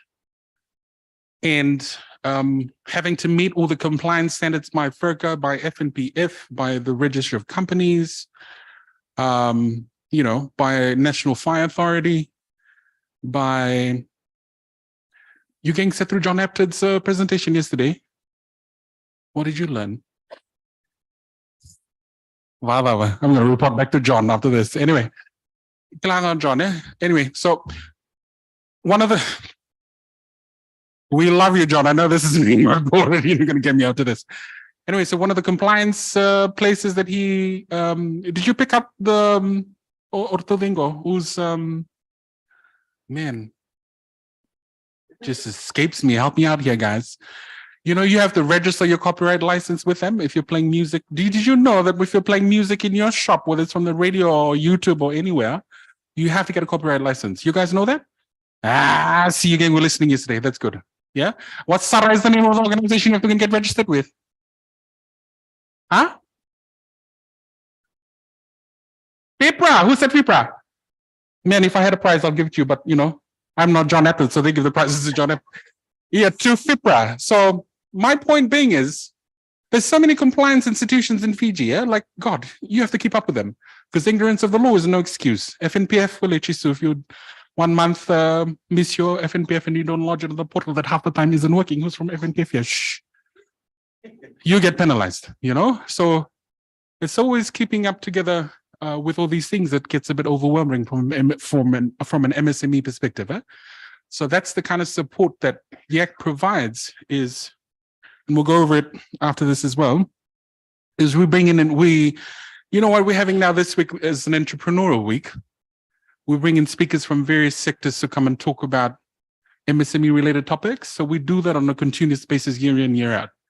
Yeah. So the reason why I was late this morning is because we had an information session and we had invited the Fiji Public Trustees Corporation Limited. You guys are familiar with them? And what they came and spoke to us about at the Young Entrepreneurs Council. If you're on the Young Entrepreneurs Council Facebook page, I posted before I came, so the post is there. Yeah, you see? Okay, good. Okay, so what they spoke to us about, which is very important for business continuity, is how to draft your wills. Anybody know about wills? And I'm not digressing here because it ties straight into your business continuity planning. Yeah, what happens to your business or your personal assets when you die or when you transit into the next life? Yeah, so again, those are the kinds of information sessions that we bring in and we allow them to speak to our members so that we can equip our members with the information that is that they need to further their businesses. Yeah, and information is power, right? We all know that, right? Everybody agree with me? Information is power? Yeah? It doesn't sound like a convincing yes. Information is power? Yeah. Right. Now we got it. Okay. So we have membership fees, Don't mind me your money. It's a total $109. This is the part like I always want to hush, but I have to say it out loud because everybody's like, I don't have to pay anything. You're getting too expensive. Don't think like that. Because the $109 is broken down into two aspects, as you can see. $54.50 is the joining fee. Once you join the first time, you'll have to pay the total $109. And then it's just an yearly annual subscription renewal of $54.50. So for an investment, you got to look at it from an investment perspective. Yeah, if you're an entrepreneur, you got to invest in the things that will make your business better. Yeah, and it's $109 for a year, honey. It is cheap. Yeah, and I will convince you in the next 3 slides as to why it's cheap. And everybody want to fight with me after this and tell me it's still expensive? Come, we'll have one corner session over there. Yeah. Okay, meet our members. See, if you see Paige, the first lovely lady in our yellow, creamish, man, what color is that? The top? Like your top, your color, same color. What's the color? Mustard. Okay, mustard. It looks mustard. The lady, lovely lady with the mustard top. So she owns Pays. It's an online shop. She operates out of Lautoka. And she brings in things, she imports things that are various things. Like if you go through her page, she's got accessories, she's got beauty products, she's got clothes. So a lot of little knickknacks that are not available here in this country that she normally brings in and sells through her Facebook page. So she's a mom, she's a young entrepreneur. And she's just gone out into starting a business and she hasn't looked back. Yeah. Anybody else still lamu of trying to go and start their own business? Don't be lamu. Just jump right into it. Just do it. Just do it. Anybody who has asked me for advice, what's the best advice to give somebody that's wanting to start your business? Just do it. I just say, just do it. Just do it. Yeah. Another one of our members is Shivnil Naika. His business is Quality Distributors. They're based out of Samambula. And he does a bit of stationery and also cleaning chemicals and equipment and PPE gear. So he brings those the stuff in and he sells it out of Samambula. He's got a store in Samambula. And our third one, one of the advantages also is we'll do business profiles. If you look through our Facebook page, we just started doing it 2 weeks ago. We'll feature a business profile. We do this every Mondays and Fridays. So Mondays, you'll notice on our Facebook page, Shivnil's one was up. Yes, it's a way of marketing our members' businesses as well. And then we can share, we usually share it all over the place so then people are aware of the service that's provided. So when anybody asks me for stationery or for chemicals or for PPE gear, I refer Shivnil's business. Yeah, because, he's a member of ours, so obviously I have to do them right. If not, somebody going to sweat me after I paid $54.50, what you want to... Okay, let's not go there. And then our third profile features Michael Mozio. He's from Mozio Designs. His profile will go up this Friday on our Facebook page. Anyone familiar with Michael Mozio from Mozio Designs?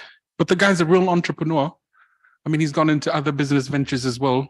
Out of COVID, he's gone into other business ventures, which is one of the positives that have actually come out of COVID is the fact that you've survived it, number one. And number two, it's really tested you to think outside the box. Yeah. And as an entrepreneur, you have to think outside the box and be on your feet every day. Yeah. Because you're consistently just going through the day, trying to resolve issues, problem after problem after problem. Yeah. And it's a daily thing. And it's not a hard thing at all. I mean, I thoroughly enjoyed it. I've left my full-time job and I've jumped straight into it and started a couple of businesses myself.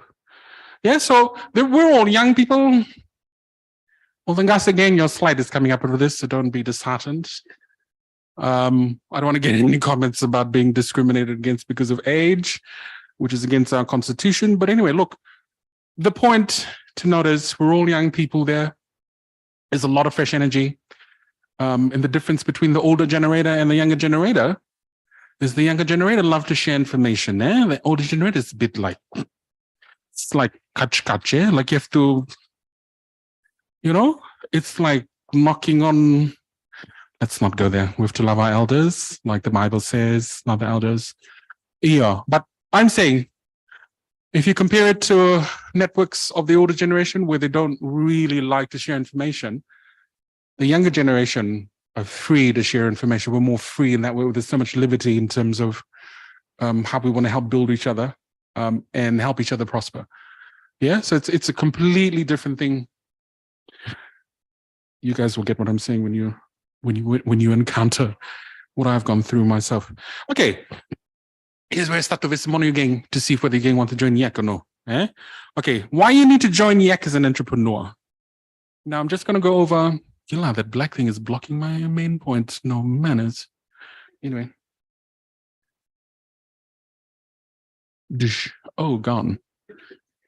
I love this touch screen. You know, we don't get touch screens where I work. But anyway, okay, why you need to join YAC as an entrepreneur? The first, I've only got 3 important pointers because I don't want to bore you. Now, the first, the main important pointer I feel is having your voice heard as an MSME owner.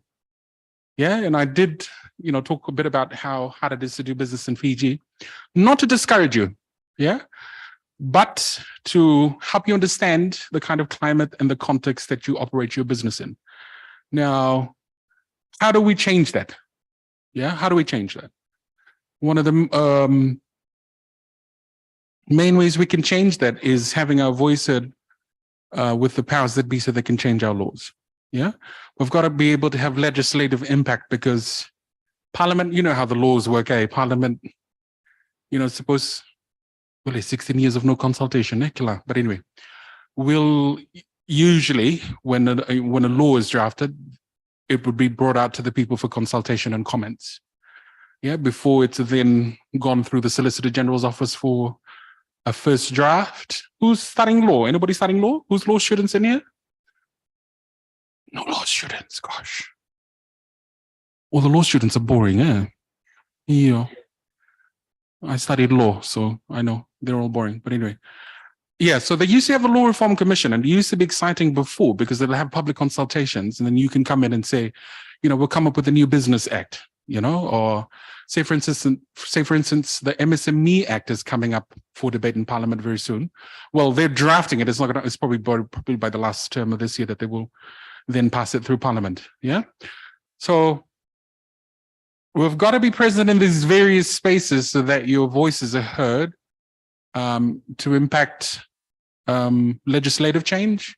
So when the law comes into power and we have to abide by it as an MSME, we know that it's a law that's been passed that we've had our voice in it and we've had our handprints in it. Yeah. And how does that happen at YAC? You become a member of YAC. I already personally sit on 3 boards. And I'll also explain how FSEF functions also. So one of the boards that I sit on is the Employment Relations Advisory Board. Now, this has been a recent appointment just a couple of weeks ago. What we're doing now at the moment is we're reviewing the Employment Relations Act. You may find that boring, but when you're running a business and you've got an employee, this is the law that governs that. Yeah, and I'll give you one example. We had a debate now in the Employment Relations Advisory Board. It's made up of government representatives. Then you have the employees representatives, which is us, FSEF, and me being the MSME rep. And then you have the voice of the workers, which is represented by the union representatives. I'll give you an example. When we came up to the section of the law which dealt with annual leave, now the minimum requirement under law is 10 working days. Yeah, and a prerequisite to that is an employee has to be employed for more than a year. I mean, a year minimum. Yeah, then they're entitled to annual leave. Of course, there's the pro rata element in it, but we're not going to go over that. I'm not here to explain the law. Long story short is there was a notion put forward to increase the current minimum requirement from 10 to 15 days. So I was like, the MSMEs can't afford 15 days. 10 is hard enough. Yeah, so we had to voice ourselves. And because I'm on that board, I was able to raise that issue and say, listen, you can't raise the minimum standard in the law, which is 10 days to 15 days, because MSMEs can't afford it. You got to keep it at the 10. If not, go lower, but you know, we got to think of our workers too as well. Eh? So we've managed to note point over there on that specific point that it should be kept at 10 days and it shouldn't be increased because we find it hard to survive. Number one. Number two, we just came out of COVID. Nobody got no money. Yeah. So the discussion over there, they packed it at 10. So that's an example of the importance of getting your voice heard and being part of a group that can represent your interests as well. And it's a win-win situation. See, I can take up your concerns. I will bring whatever we discuss in our monthly meetings, and then you can have your voice heard, and then I'll take it up in our representative as a collective point of view for MSMEs. Yeah, so this is very important because we want, everybody complains about how hard it is to do business in Fiji. I will not disagree, but it's getting better, but very slow. Yeah, but the more we group together as MSME owners, the more we activate our voices, and the more we have voices in different places that can impact the system to change the law and get in the proper laws that we want, that can work for us, that is cost effective to us, and is very practical for MSMEs to survive in this country. Yeah, that's one of the main important factors, is getting your voice heard as an MSME. And you get that by joining the Young Entrepreneurs Council. Was that convincing enough or not? Well, Isa. One of the second boards is we've advocated, because of our advocacy, RBF, there's a thing called the National Financial Inclusion Task Force that was set up by the Governor of the Reserve Bank, and is a what do you call it, incentive group that was set up by the Reserve Bank. And they had 3 working group pillars before. They just included a 4th working group really, and that is a working group for MSME finance.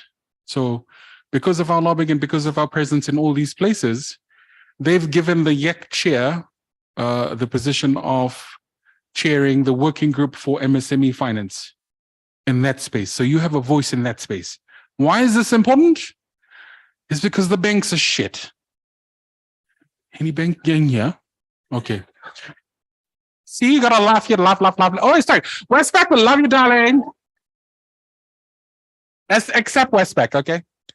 Okay, so look, accessibility to finance. Shh. No harm, darling. I love Westpac. I really love them. I should recommend. Go to Westpac, okay? See, look, as a point of noting, if you're an MSME owner, if you've applied for a business loan from any of these banks, you'll find it very, very hard in terms of their conditions, and the amount of paperwork. It's so ridiculous. Like, Jesus, you might as well just show them the color of your, anyway, let's not. The requirements are horrendous. Like, you have to go, I mean, the prerequisites are there. And if you're not an educated person or an informed person, if you don't know how to do a business plan, if you don't know how to do cash flow projections, those things are going to bog you down. That's another advantage of joining YEC, because we can teach you how to do a cash flow projection and a business plan. Yeah. So to meet the requirements, man, what was I talking about? Okay, the advantage of the MSME finance working group. Yeah. So what the working group is set up to do now is look into the issue of accessibility to finance for MSMEs. And because we've been advocating and saying it's really shit and hard out here for an MSME owner to survive or get an idea, implement the idea, and then look for funding to implement your idea and further enhance it. It's very hard. Trust me, I've gone through the process, currently going through the process. I shall not name the bank, but anyway. And it's one thing trying to meet the requirements. Another thing is the process and the to and fro, like Jesus Christ, like honestly, So what the MSME working group is looking into is easier ways for MSMEs to access finance. Now, we've set our strategic plan, and one of the suggestions that was put forward by the Governor of the Reserve Bank was to set up a separate institution for MSMEs that looks into MSME finance specifically. Yeah, that doesn't have all this stringent paperwork requirements and 101 things that you need to submit before you get like $0, $0.1. But anyway, so accessibility to finance is one of the main issues on our priority in terms of advocating for MSMEs. We're trying to make it easier in that regard. Yeah, the second option that we're considering is angel investors. And we're trying to format through the Young Entrepreneurs Council also something like the Shark Tank. Are you guys familiar with the Shark Tank? Do you guys? Yeah, it's like a panel. You have to pitch. You have a panel of investors, and you have, fairly established business idea, or you've already gone into it, and then you got to pitch it in front of investors to get money. Yeah, say for instance, we're willing to share. Maybe from my business, the merch, we bring in products from Australia and New Zealand retail homeware products to then sell here, I may want to say pitch in front of the panel to say sell maybe 5 or 10% of the shares of my company in exchange for a capital injection for say around $250,000. But if that is my pitch and that's what I want from the investors, I got to back it up. Yeah, and then you got to build on your returns. You got to be able to convince the panel that with the money that they invest into my company, I could make them 10 times more in a year's return.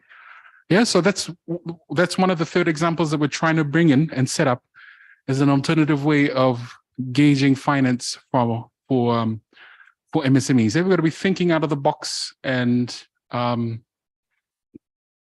consistently thinking of new options so that we don't get stuck in the same and complain about the same problem and not think of proper solutions and properly work towards them.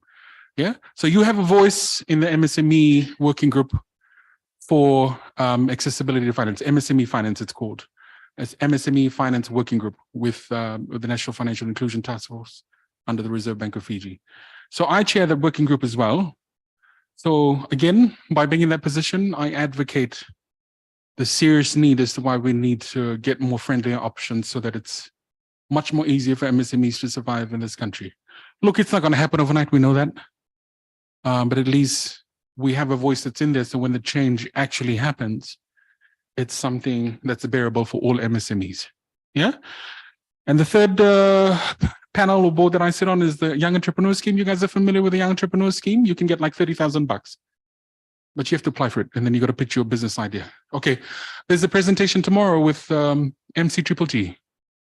You've got MSME Fiji coming tomorrow. I think the first up tomorrow. So you can ask them about the Young Entrepreneur Scheme and how you can apply for $30,000. Yeah, it's a grant.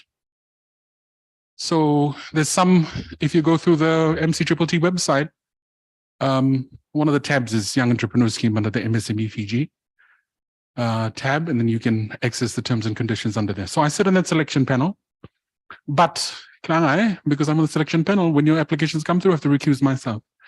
So there's some independence in there. But look, I always got, there's some members that have already applied. There's some members of YAC that have already applied for the Young Entrepreneur Scheme and have received money. Yeah, but I guide them through the application process. Yeah, and if you're gonna consider applying for the Young Entrepreneur Scheme, a lot of people disregard the innovation idea. Sorry, the innovative element of the idea that you're pitching. Yeah, so it's not, everybody thinks it's just like a normal grant where you have any normal business idea and then you put it like you're applying for a bank loan. No, there's an innovative idea element to the application process for the Young Entrepreneur Scheme. So if you're going to consider applying for the $30,000 grant, you got to be in. You got to have an innovative idea. Now, it's not only, doesn't only have to be an innovative business idea. Like you don't have to set up a completely new business to implement the new idea, but it can be a current existing business, and it's sort of an innovating idea. Sorry, an innovative idea to enhance the current products and services that you already have. Yeah.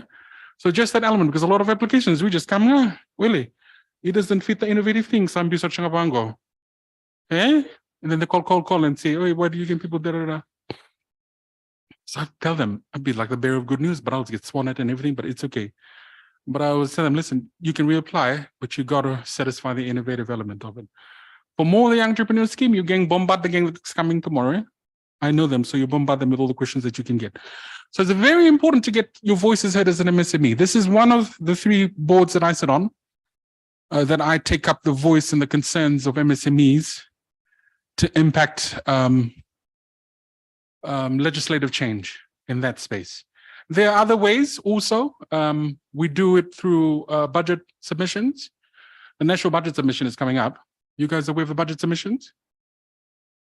Boring, yeah. Budget submission is so boring. Yeah. But unfortunately, that's the way the government system works, is we have to pitch our ideas. Anything that we want, law changes or anything that's bogging down and not working for MSMEs, we can advocate through that channel. Yeah, and because we're one of the 10 councils, what the Fiji Commerce Employers Federation does is it pitches in everybody's ideas, puts it together, and then it forms the budget submission of FCF.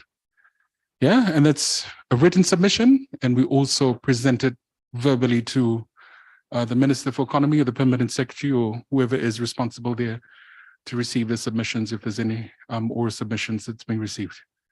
Yeah, so we go through that, and we have ministers that come and talk to us at the Fiji Commerce Employees Federation. So that's time for networking.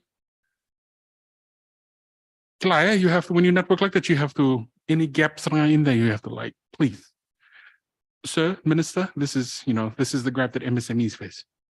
Another one of the pressing issues that MSMEs are facing at the moment is accessibility to internet payment gateways. Like honestly, it's so hard in this country. I think Westpac has come up with some solutions on accessibilities for MSMEs to internet payment gateways. This is like your online website, but your online website is crap if it doesn't have a linkage to an internet payment gateway where people can pay with their cards. So if you want to have an overseas gang that want to buy products locally, they can just swipe. Yeah, because Fiji is listed as like a high money laundering country. That's another thing. Well, let's not go into that. I just, that's for the ministers to go and get us off that list. With too much blacklisting, that's why people don't trust us in this country. They think we were in like a third world dark corner of like here, which is wrong, right? So we're gonna be there and upping and representing ourselves and being the ones to say and convince to them and say, listen, we may be like a tiny dot in the Pacific Ocean, but hey, our money still counts, okay? And everybody in this country is on Facebook, but they still don't even recognize us as like anyway, that's another story. So very important, have your voice heard, okay? That's one of the main reasons why you got to join the Young Entrepreneurs Council is it's a safe space and you get an opportunity for your voice to be heard through the meetings and through our board representations and also through the many consultations that we have with respective ministries and the various government departments. And this thing not moving. Let's have this bad luck, like it happened to me in the last because the reason I came late, my thing wasn't skipping. This thing is freezing. Darling, who knows how to do this thing? So because I was supposed to leave at like 11:45 from there, and Jessica was bombing my phone. Where's Jessica? Sorry, Jessica, we love you.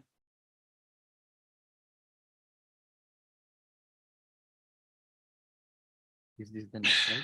No, back. No, you're going forward. Go back. Oh. Now you just showed everybody all my slides. Now I got nothing to tell everybody now. Which one is This one. this one? Here. Okay, why you need, this is the second point. The most important point is getting your voice heard as an MSME. Don't forget that, guys. I'm going to quiz you after this for this bottle of water. But anyway. Second point, trainings and capacity buildings for you and your team. This is another important thing. We always send out to members at the beginning of every year, every financial year, which is July. I think it's August, I think. Anyway, we send out a form and you assess your business and tell us what are the different various capacity trainings that you may need, because different businesses are at different levels. And there's some compulsory trainings under law that you have to take. You and me got no option. Like if you have 20 employees and more, you must register for OHS and get an OHS certificate. And one of the things under that is you've got to have a OHS committee. Can I just take a photo of you again? You have to take evidence to everybody that I was here. Wait, selfie too. Please.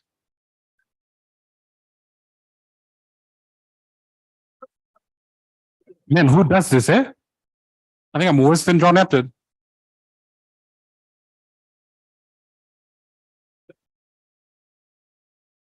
So cheesy. Okay, so trainings and capacity buildings, like where was I? There's some compulsory trainings under law that you have to do. Like, for example, the OHS one, there's OHS modules 1, 2, 3, and 4. Yeah, and you have to get your staff up and running if you fall under the category. Only if you have 20 and more employees, then you have to register. If you're below, relax it.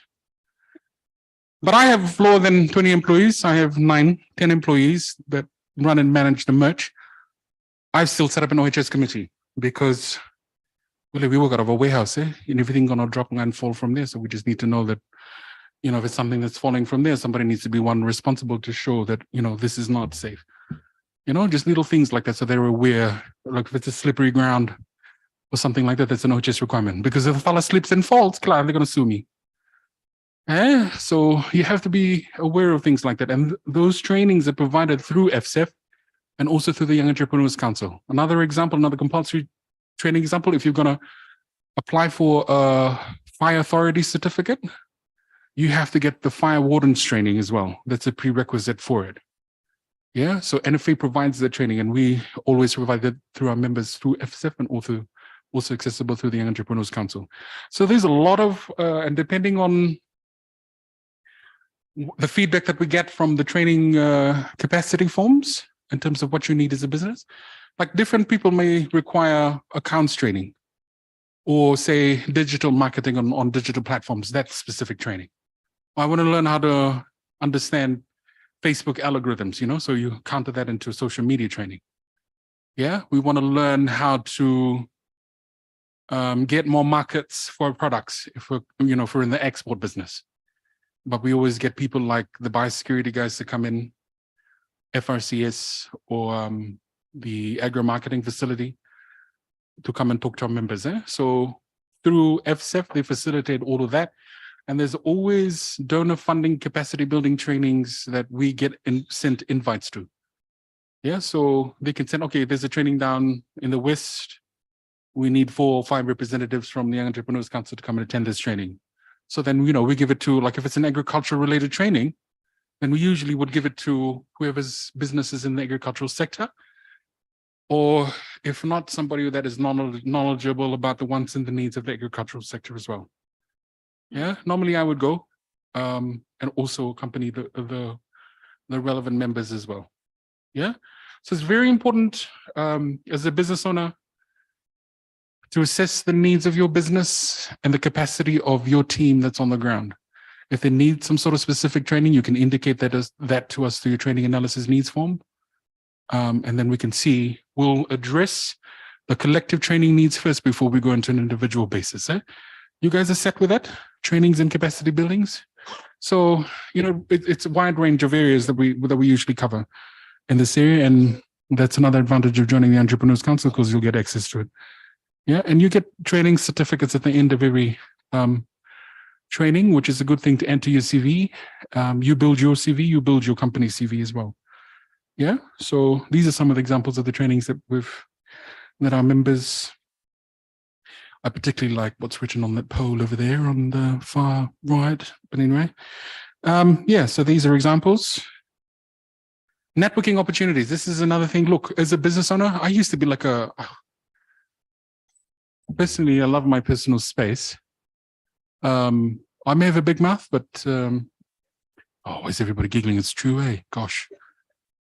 I'm not offended, not hurt at all, but anyway. When I started my business, I hated networking and going out there and meeting people and talking to people. Not that I hate standing here, I love standing here and talking to all of you. It's lovely. I've developed the skill of public speaking and being a front to your business, huh? Because if you're an MSME owner, there's no other face to your business but your face. Yeah, and you can't get anybody else unless you have $1 million to pay some marketing person to be your face, then set. Yeah, but we're not like Fiji Water, all these big companies, huh? We can get there. No harm, no foul. Man, what was I saying again? Gosh. Networking opportunities. You get, because we're one of the 10 councils, we get invites to by joining the Entrepreneurs Council, you can sit in any of the other council meetings as well. Yes, you can network with other business owners that come to those council meetings as well. So we've got the Human Resources Council, you've got the Retailers Council, you've got the Mining Inquiring Council. So if you're into mining inquiring, you can go and visit that council as well. There's a Professional Services Council as well. Women Entrepreneurs Business Council. And I forgot the rest of the others ones, pardon me. But it's always very important to network yourself, put yourself out there to network your business and be the face in the front to your own business. Because that's the only way you're going to get business in, and people are made aware of what you provide. And you can tell other people so they can then know about you, so they can refer you to other people as well that may need your business a product or a service that you provide. So these are some of the pictures where MSME owners networking in the pictures there. But anyway, I'll just put mine in the picture, my nice picture there with the minister. Anybody, have you guys met the minister for MSMEs? Mano Kamkamida? He's such a good man. Oh, yes. You know, we went to meet with him the first time. I was so nervous. And I used that platform with FSF. They asked me because he was the minister for MSMEs and I was the representative for MSMEs. And my counterpart, Esetananda Kuitavuki, she chairs the Women Entrepreneurs Council, Business Council. So we were there fronting MSMEs. And I voiced up 3 issues. One was really the accessibility to finance, you know, the impossibility of IPGs as well for small businesses that want their businesses to go online. The third issue, I forgot what the third issue was, but anyway, it was so refreshing for a minister to sit in a meeting and actually take notes down. And then at the end of when we spoke, he summarized everything. So it was actually note-taking and listening. So anyway, that was my impact for me coming out of that meeting. Everybody was saying everything else was impactful, but I was like, nah. For me, it was the fact that the minister would actually sit there, take notes, know exactly what we're talking about and relating to, and then discuss and be open to discussion of solutions, of plausible solutions to fixing those issues that we have for MSMEs on the ground. Yeah, so networking opportunities is very important. I was using my personal example because I used to hate meeting people and like, oh God, if you don't matter to me, minus. You know, that kind of thing. But if you're in business, it's a very important networking. Yeah. You got to get your business out there. You got to get your business name out there. Get your business cards. It's all about the image and it's all about the brand. Yeah. And as an MSME owner, you protect your own brand because you represent yourself. And very important. And by becoming a member of the Young Entrepreneurs Council, you get exposed to a lot of networking sessions. There's a lot of cocktails. There's a lot of breakfast with ministers and all these daffy flying looking people. Yeah. Set.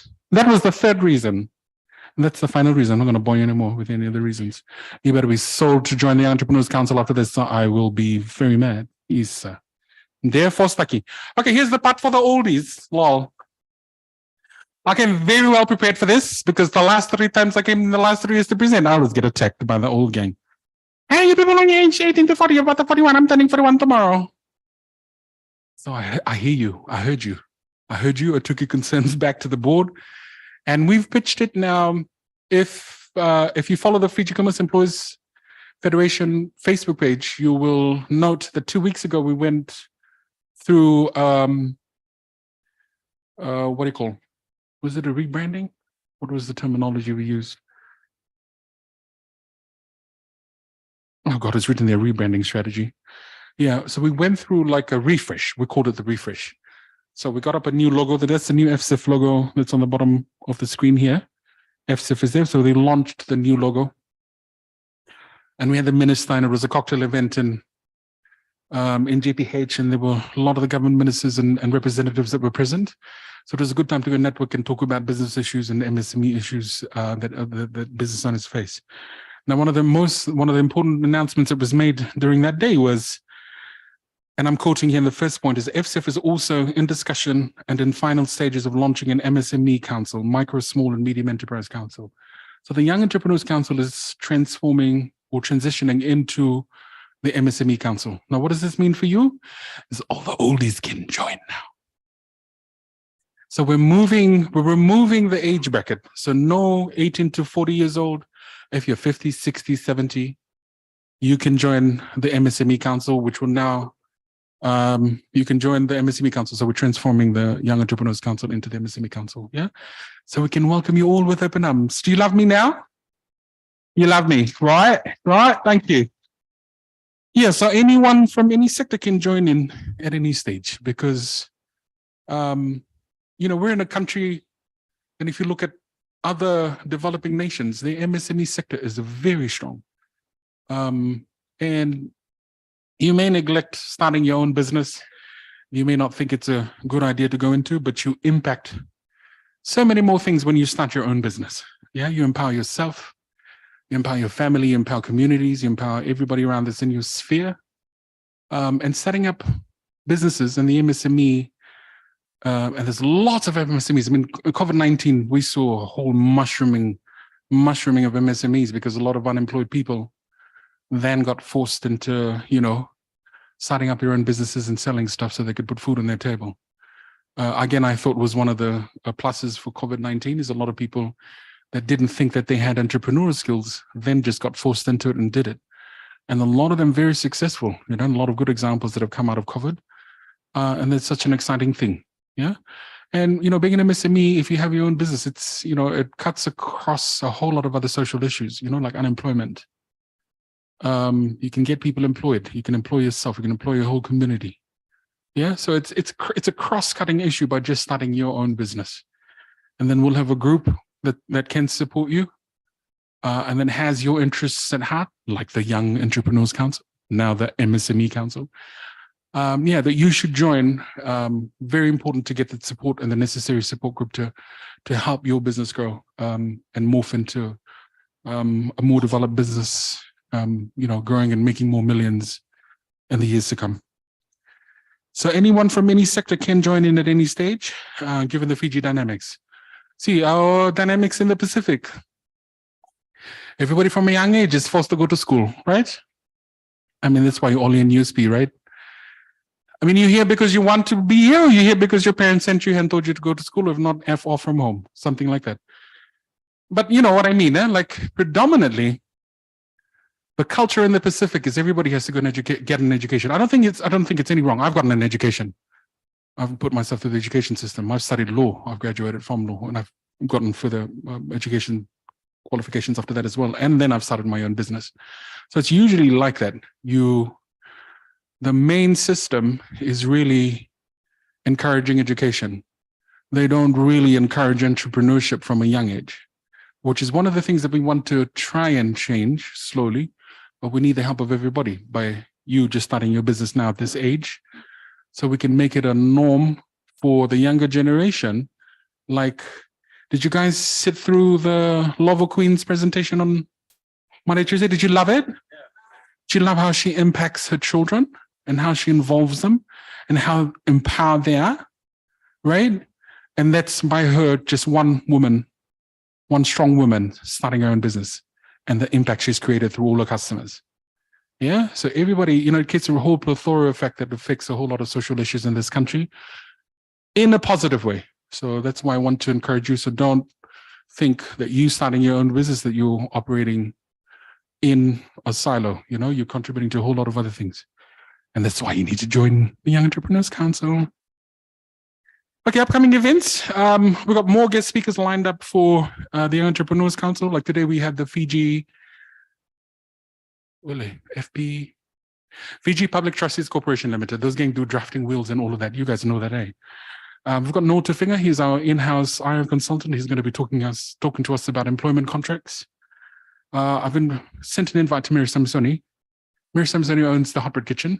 Just for her to come and talk to us about how she started her business, etc., etc. John Apted also. John Apted, don't tell him. He's just guysing my email. But anyway, I want to get John Apted to come and talk to us. Like the talk he gave yesterday about intellectual property, but we're going to change the topic because he's already spoken about intellectual property here. And we've already gotten a previous guest speaker to talk about intellectual property as well.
online.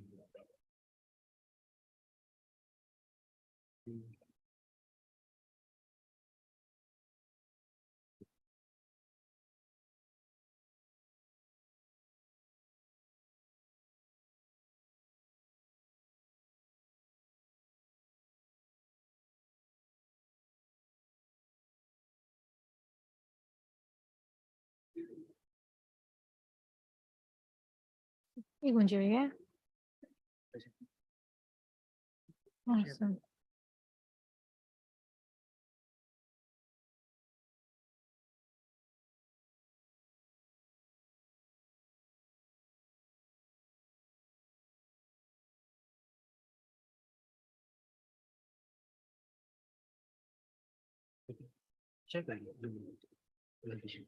Yeah, really play.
Good afternoon, all, and warm Pacific greetings to all those who are joining us from this session. And thank you to all those who have been part of us since the first session for today.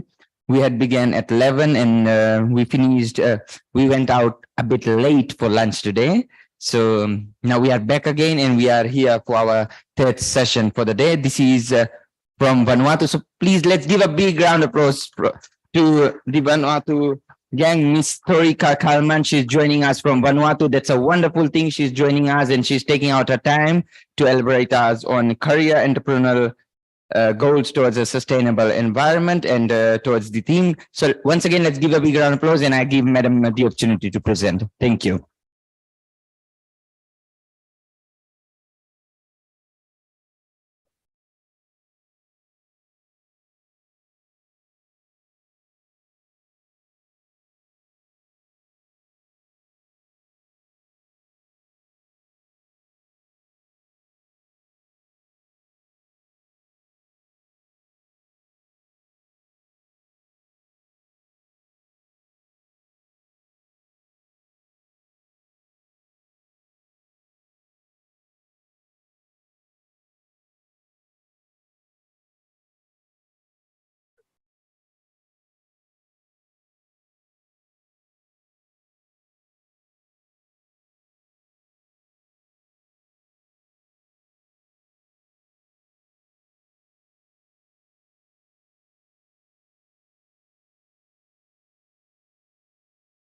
Ma'am Torika, you can begin with your presentation.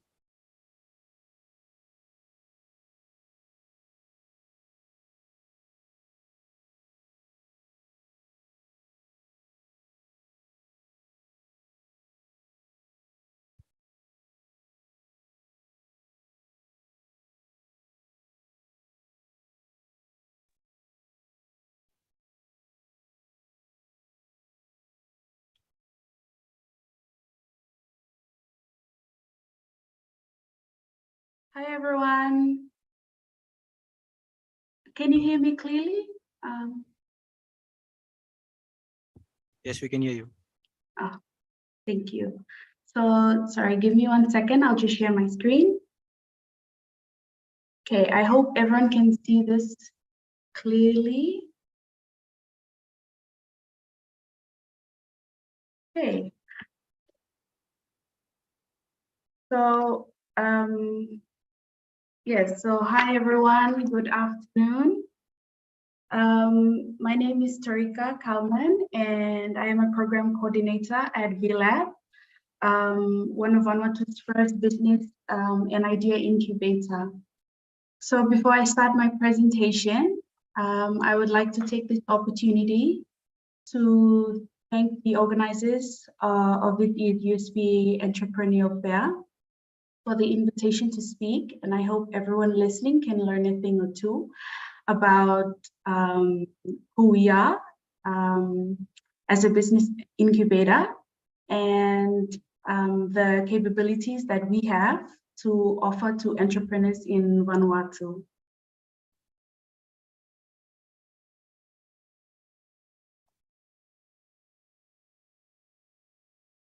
Okay, so firstly, for those of you who may not know, VLab is a charitable organization that is created to support innovation and social entrepreneurship in Vanuatu. So we work hand in hand with Yumi Work. Yumi Work is a co-working space. So working hand in hand with VLab, we seek to provide access to facilities, services, and mentoring to the young entrepreneurs in Vanuatu with a view to enable them to develop and grow their businesses, as well as to promote entrepreneurship in the country. In Vanuatu, the business ecosystem is limited, and there are a few structures in place dedicated to promote entrepreneurship. The digital transformation has barely started, and consumers and most entrepreneurs use local digital solutions, whether in the private or public sectors. In such a context, entrepreneurship becomes very challenging,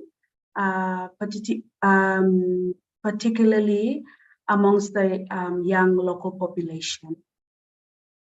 And so faced with these challenges, a group of experts and Mi Vanuatu men and women have decided to come together in order to create VLab, Vanuatu Laboratory, with a view to influence the development of a conducive environment, and also while offering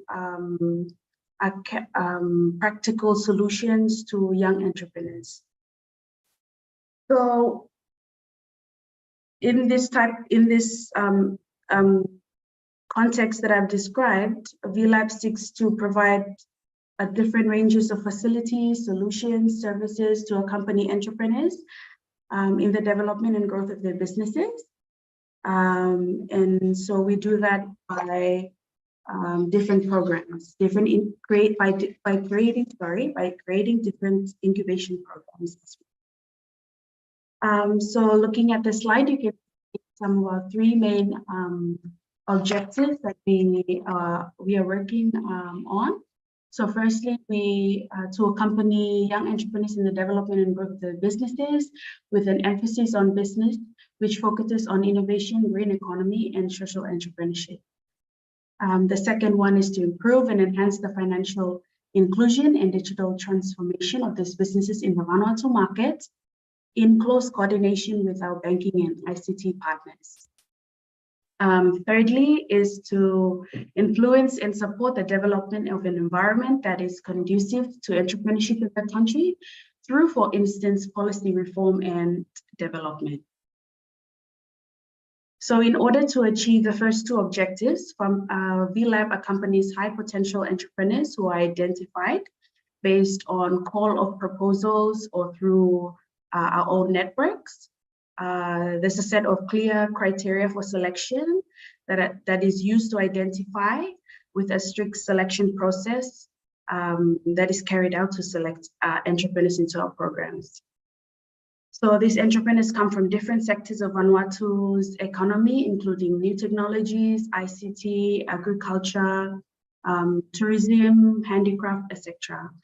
A preference is given to projects and ideas which support or call upon innovation and the social environment entrepreneurship. Once identified, these entrepreneurs are hosted in VLab's co-working space.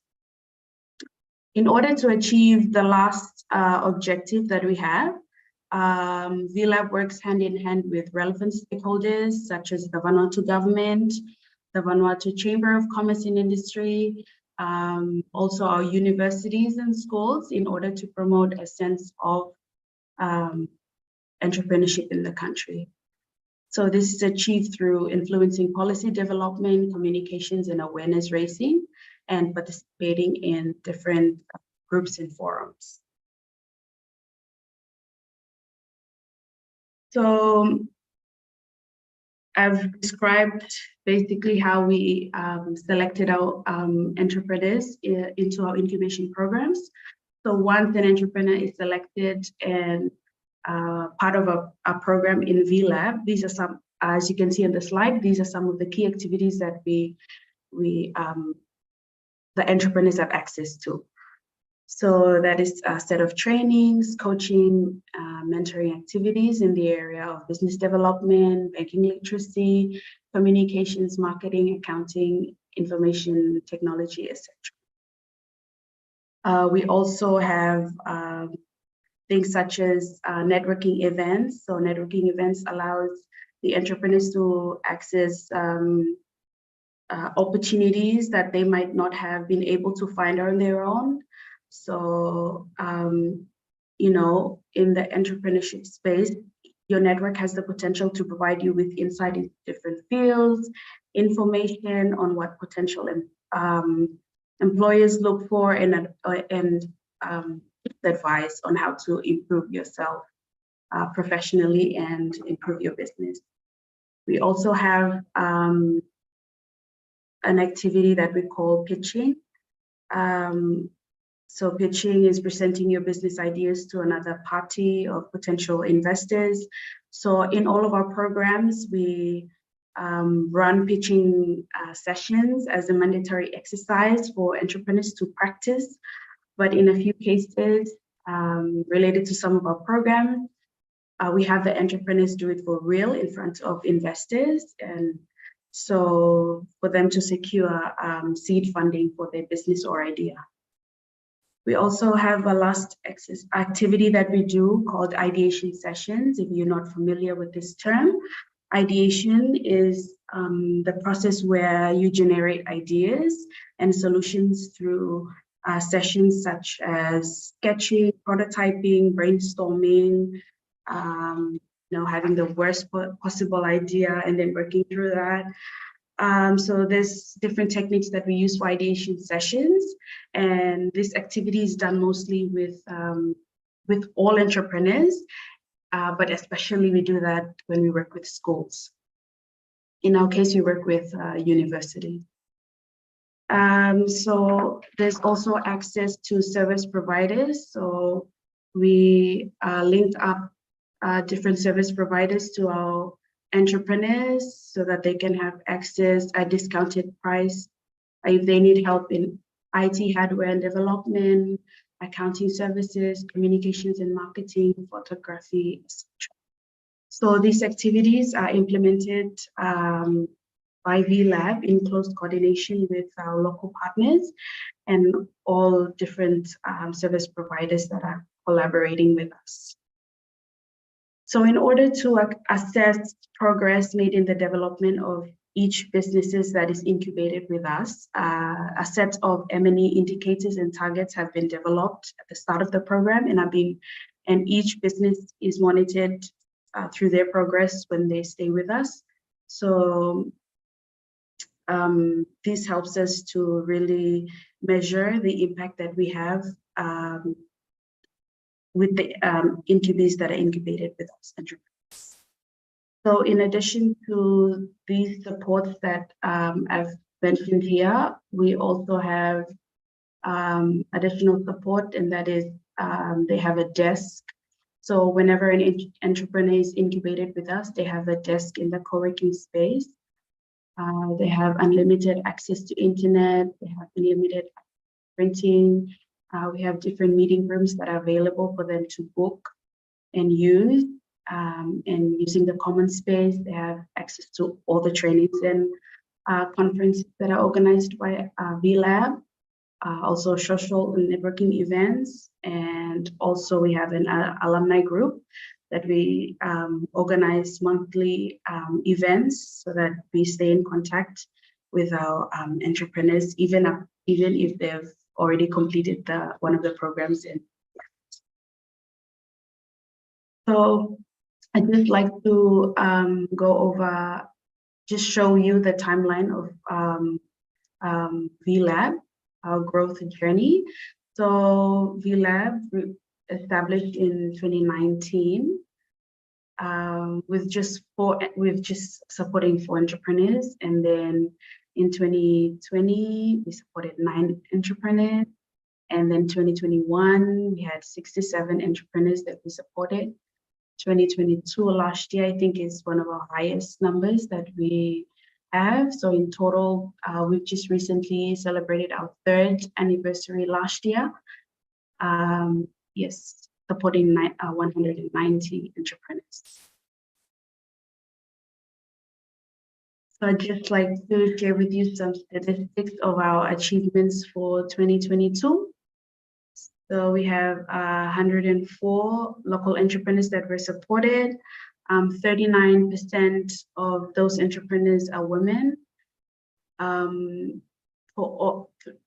Across all the programs that we've done last year, there's a total of 736 hours of coachings that we've done, 61 half days of training, and 90% of all our trainers and coaches are Ni Vanuatu men and women, and all our entrepreneurs are local to men and women.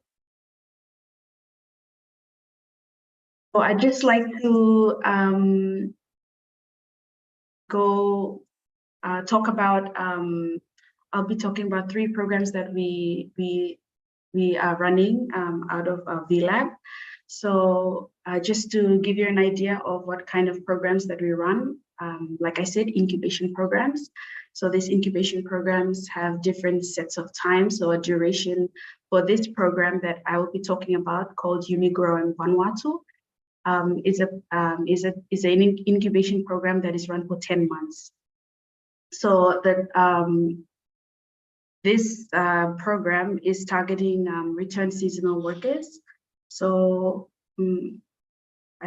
if you don't know, Vanuatu is by far one of the largest contributors of seasonal workers, with almost 10,000 Vanuatu citizens traveling overseas for work every year. And while this presents, an opportunity for us to find work overseas, there's also challenges in terms of reintegration of seasonal workers. So this program, Unigrow Vanuatu, stemmed from the recognition that many seasonal workers also have dreams and ideas and aspirations, but for this to be fulfilled, I think support is very needed for them. So we've started this program in 2021. And so far, we've supported 85 returned seasonal workers that came back and wanted to start their own businesses. So they have access, once they're onboarded into this program, they have access to training, coaching. They also have seed funding. We give that out as form of a voucher. We have networking events. We also organize field trips for them. The pictures on the other side, I'm just highlighting 2 of our entrepreneurs who are returned seasonal workers. So we have Roy, who has a fantastic business working with vanilla. And we have Melly Ben, who has a shop for handicraft collection. So another program that I'd like to talk about is our program working with universities. So that is Entrepreneurship in School. Oh, sorry. Yes, so Entrepreneurship in Schools, our target group, I'm really sorry, it's supposed to be students there. a number of entrepreneurs that we supported. So this is a 2-year program that we recently closed this year, and we're working on doing that again in the coming years. So we've supported 459 students so far. So the objective of this program in particular is to raise awareness for students in in our National University of Vanuatu and 2 other technical schools on entrepreneurship, so that the students become familiar and better understand the concepts of entrepreneurship. So these students have access to training, coaching, field trips, and ideation sessions. So I'd just like to point out the picture that I have on the other side of the slide is a newly established company that these students we met when we were doing our activities in the university. So they've come to establish their company last year, recently launched company, an agency for newly graduates who are looking for jobs. So they set an agency, a recruitment agency, and help place these newly graduate students in jobs. So our last program that I'd like to point out is the social impact program. So VLab, as I've mentioned, is a business and idea incubator. So we're not only focusing on supporting businesses, but also people with just an idea. So that idea can be setting up a nonprofit organization and is working with the community. So this program has allowed us to, social impact program has allowed us to work with these types of people. So that is people setting up social enterprises and informal or formal community organizations. So we supported about 18 of them last year. They have access to training, coaching, and networking events. And this program seeks to identify those champions of change in the communities with those ideas and projects. And we help them explore those ideas and their projects and building up their capacity to turn those ideas and projects into an actual social enterprise or a nonprofit organization. So I'm just highlighting the 2 pictures on the other side of the slide. Is UmiSmart. UmiSmart is a social enterprise that is working with using waste material, incorporating that with local materials such as bandanas to weave purses, shopping bags. So yes, you can look them up on Facebook. They have a website also. And at the bottom, we have Marama Youth Foundation. It's a newly established youth foundation that set up after they've completed the program. So they work with youth. They're building up, they got funding from the pitching exercise, pitching activity, and they are building up an information youth center in their village. So I think these are some of the 3 programs that I'd just like to highlight so you have a sense of the different programs that we run through our through VLab. And yes, I think that's the end of my presentation. If you have any questions, I'm willing to answer any questions that you may have. Thank you very much for listening.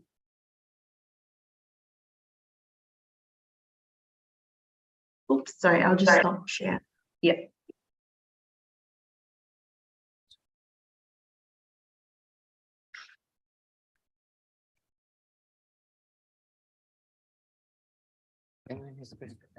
If anyone has a question over here you wish to ask.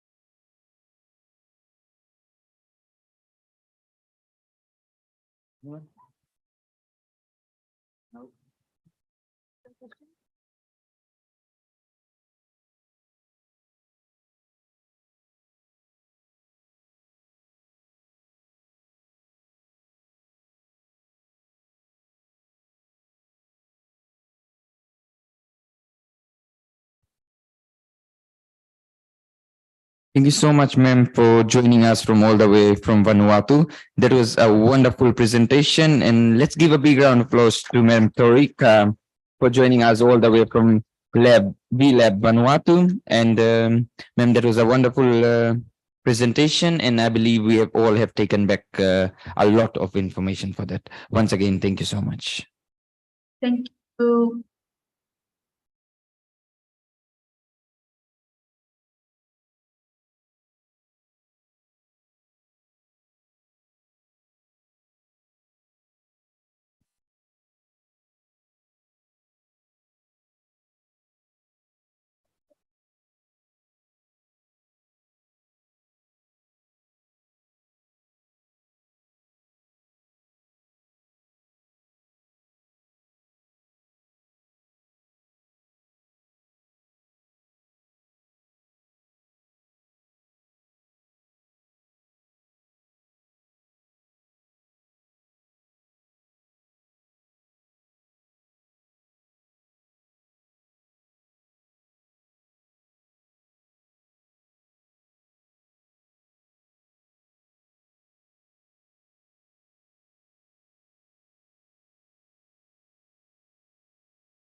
We will now move on to the last presentation for today. This presentation is by Res Fiji Fashion. We have Miss Rosie Emerson Semisi with us for a wonderful presentation. And since I see the word fashion, so I believe there'll be something fashionable over here.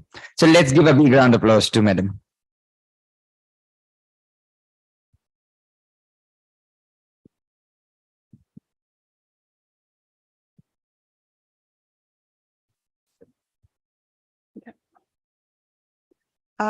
Good afternoon, everyone. I feel like I'm repeating myself all the time. I've been doing this for the last 10, 20 years in trying to look at solutions for our industry, the fashion industry. So I hope this presentation will open up doors for our industry, our SMEs. My topic today is the entrepreneurial growth and development towards a sustainable future for our SMEs in the fashion and creative industries. My story. I think when you're an artist, when you're a designer, when you're in the creative industries, you always look for a story. So today I will begin by telling you my story and how I got into the fashion industry. How I became a designer, and who am I? Growing up, I was surrounded with a lot of cultures, and later on in life, I found that I was able to draw inspiration from those cultures, from the experiences that I've had during, growing my life, my journey. And then I realized that everyone has a story, each and every one of us. Because without a story, we will not be able to create anything, whether you're weaving a mat or you're writing a song or you're designing a costume. You need a story. So my story is, I was very lucky to be brought up in a community where there were mixed cultures, different cultures. So I had a Rutuman culture, a part European culture, and the Indian culture as well, and also all the other different ethnicities. And so I was able to draw a lot of inspiration through that. I was first introduced to the sewing machine at a very young age. I worked on the hand machine, and I first started filling bobbins for my mom. She is my greatest motivator and inspiration, and my biggest mentor in life, besides all the others that came after her. And that's when I was first introduced to the sewing bit. And I drew interest because I used to steal her cottons. Growing up, we were very active. We didn't have Facebook, we didn't have the internet, so we played. I used to fly a lot of kites, so I used to steal her cotton. So my punishment was I needed to fill the bobbins for her sewing. And then I realized that I loved fashion, I loved dressing. So that would be I would say the same motivating factor for any designer. Their interest in doing or creating beautiful garments for individuals. So that's how I got to it. So through my journey in life, I got more and more into pursuing my interest in that. And I looked at education, I looked at training, which was not available growing up. We had a standard curriculum that we needed to follow. So one of my businesses is teaching students. I was in FNU for 3 years, 2013 to 2016. And that's when I opened my eyes to see the needs for I would say, the redesigning of training that would benefit the fashion designers and their businesses, notably the SMEs. And so I had a lot of students who came to take courses in FNU, Fiji National University, who were graduates in universities, who had degrees. And so there's always the conception that those who design and those who sew will end up in the garment factory, and there's nothing wrong with that.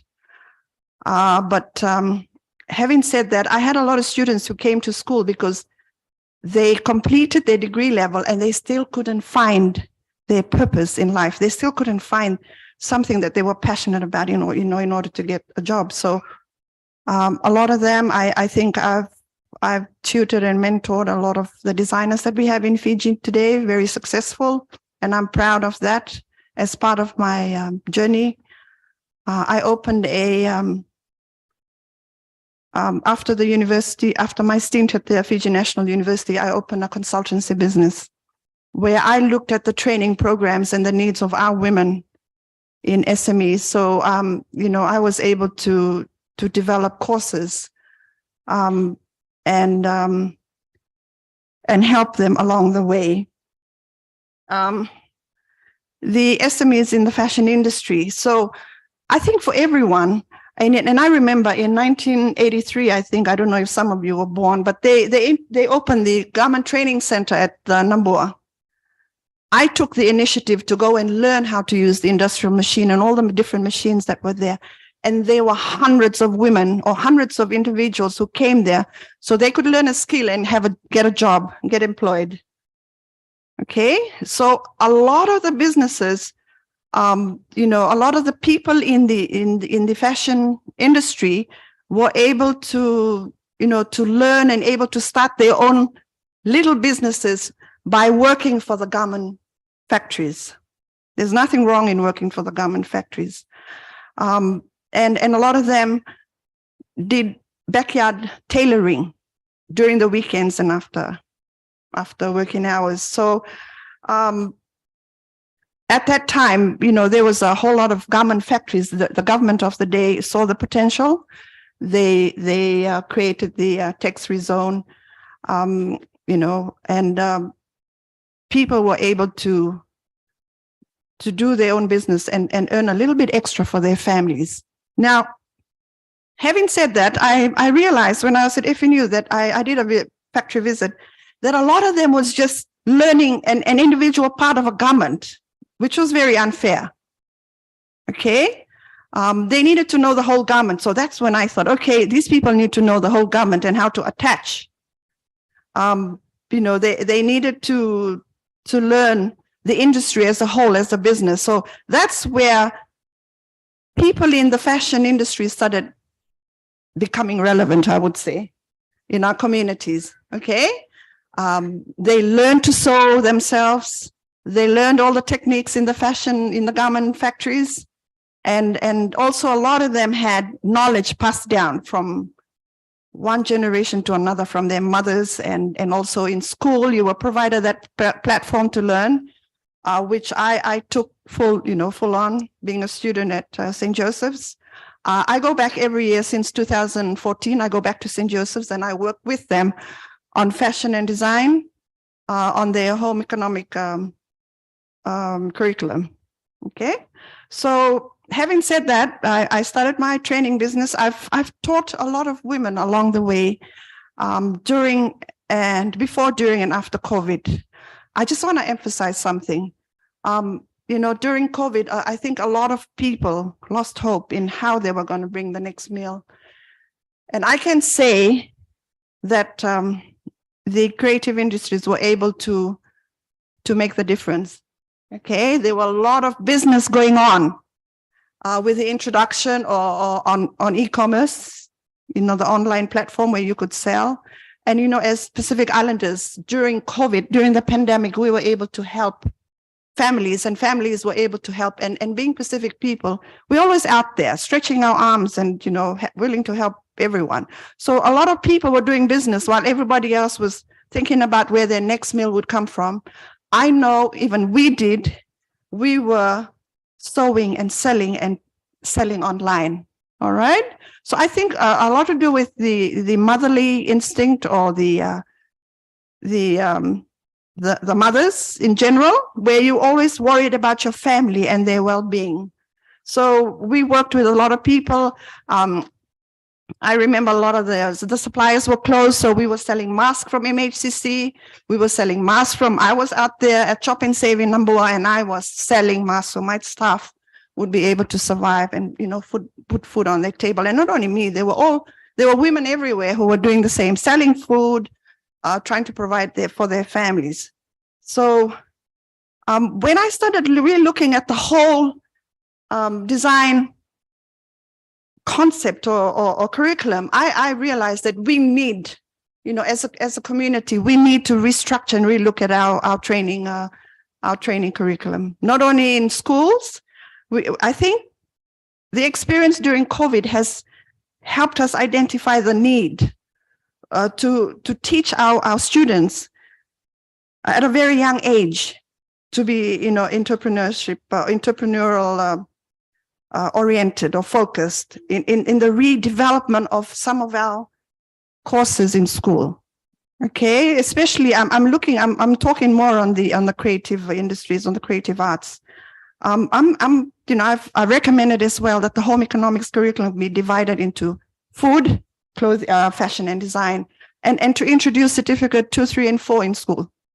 Okay, so you're teaching them how to start businesses in the fashion industry. So when they leave school, they're able to look, higher education into the business side of it as well, and grow that interest or grow that knowledge that they've been taught in school. So, that is what we're doing at the moment. We're developing, within the next 2 to 3 years, we are looking at developing a catalog, training catalog in the fashion industries. And we're looking at about 12. All right. So that can be translated into different languages where the women can use it in their village, the women can use it for their business. And that is the design concept, which we will talk about soon. The next one, as you see there, is cultural integration into our story. Each and every one of us have a cultural background. We have an identity. I think our culture is very important. And we are going to use that to promote our designs and our ideas. Okay, we have designers all over the world, so we don't need to compete with them because we have our own uniqueness. All right. So we will talk about the supply chain, the value chain in the fashion and design, and that is to do with SMEs. They need to be able to know that, and also the audiences and customers. So when you are marketing, you start your business, and I've been through it. You have an audience. So you need to market your business. But when they start buying from you, that's when you have customers. Okay? So there's a lot of marketing that needs to be done. So building capacity for SMEs in the fashion industry, very, very important. So I would suggest, and I would recommend, that each and every one of you who's thinking of going into selling or designing, to try and participate or try and make sure that you attend every training that's offered or available out there. All right. So I sit on the Fiji Higher Education Commission on the certificate levels for certificate 2 and 3 and 4. And we had a long discussion on that because I think it's just human nature. Because it was offered before, we continue with that. But we don't look at how to improve. We don't look at improving it. So, we've designed something that will be introduced. And like I've put there, it should be entrepreneurship driven. The home economic classes, we've talked about it earlier, needs to be re-evaluated, redesigned, and redeveloped to boost the industry. And that is from school level, secondary school level, home economics. Okay. I know a lot of parents don't prioritize or don't look at it as a priority in school, in education. But what happened during COVID is a lesson for us. People were selling food, people were selling clothes, and all the cultural things that we could do and get our hands on. Okay. So please don't ever think that because you're learning, you're generating income through designing and sewing, that it's not something that you could pursue in future. Okay, capacity building for training and upskilling programs for our SMEs. If you think that you've started your business and you need to upskill, okay, and that's where I'm saying, avenues like this, our partners, we need people to monitor your progress. You cannot monitor it yourself. We need people to, partners and stakeholders to monitor your progress and see how can you improve on your product. Okay, we talk about cultural integration. So you are going to use your identity and your story and who you are to build that collection or that brand. All right. And your identity will strengthen that. So each and every one of you who's thinking about going into design, I want you to think about which area in fashion and design and try and strengthen that. If you're going to the tourist industry, you're thinking of, okay, I'm going to design Sulus and resort wear. All right. You got your market. What will make the tourists buy? Why do the tourists come to Fiji? They come here to buy our story. They don't come here to buy something that's been imported from Manila or China or Singapore. Is that okay? Okay. So I want you to, keep that in mind. So I'm talking to you as a business owner for training and upskilling. And I want you to think about that with your business.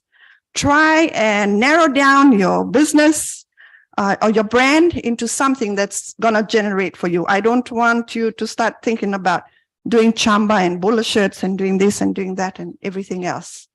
Start small, identify your market. That's the market, build your market, okay, and work towards that. But the creative process has to be included in your business model.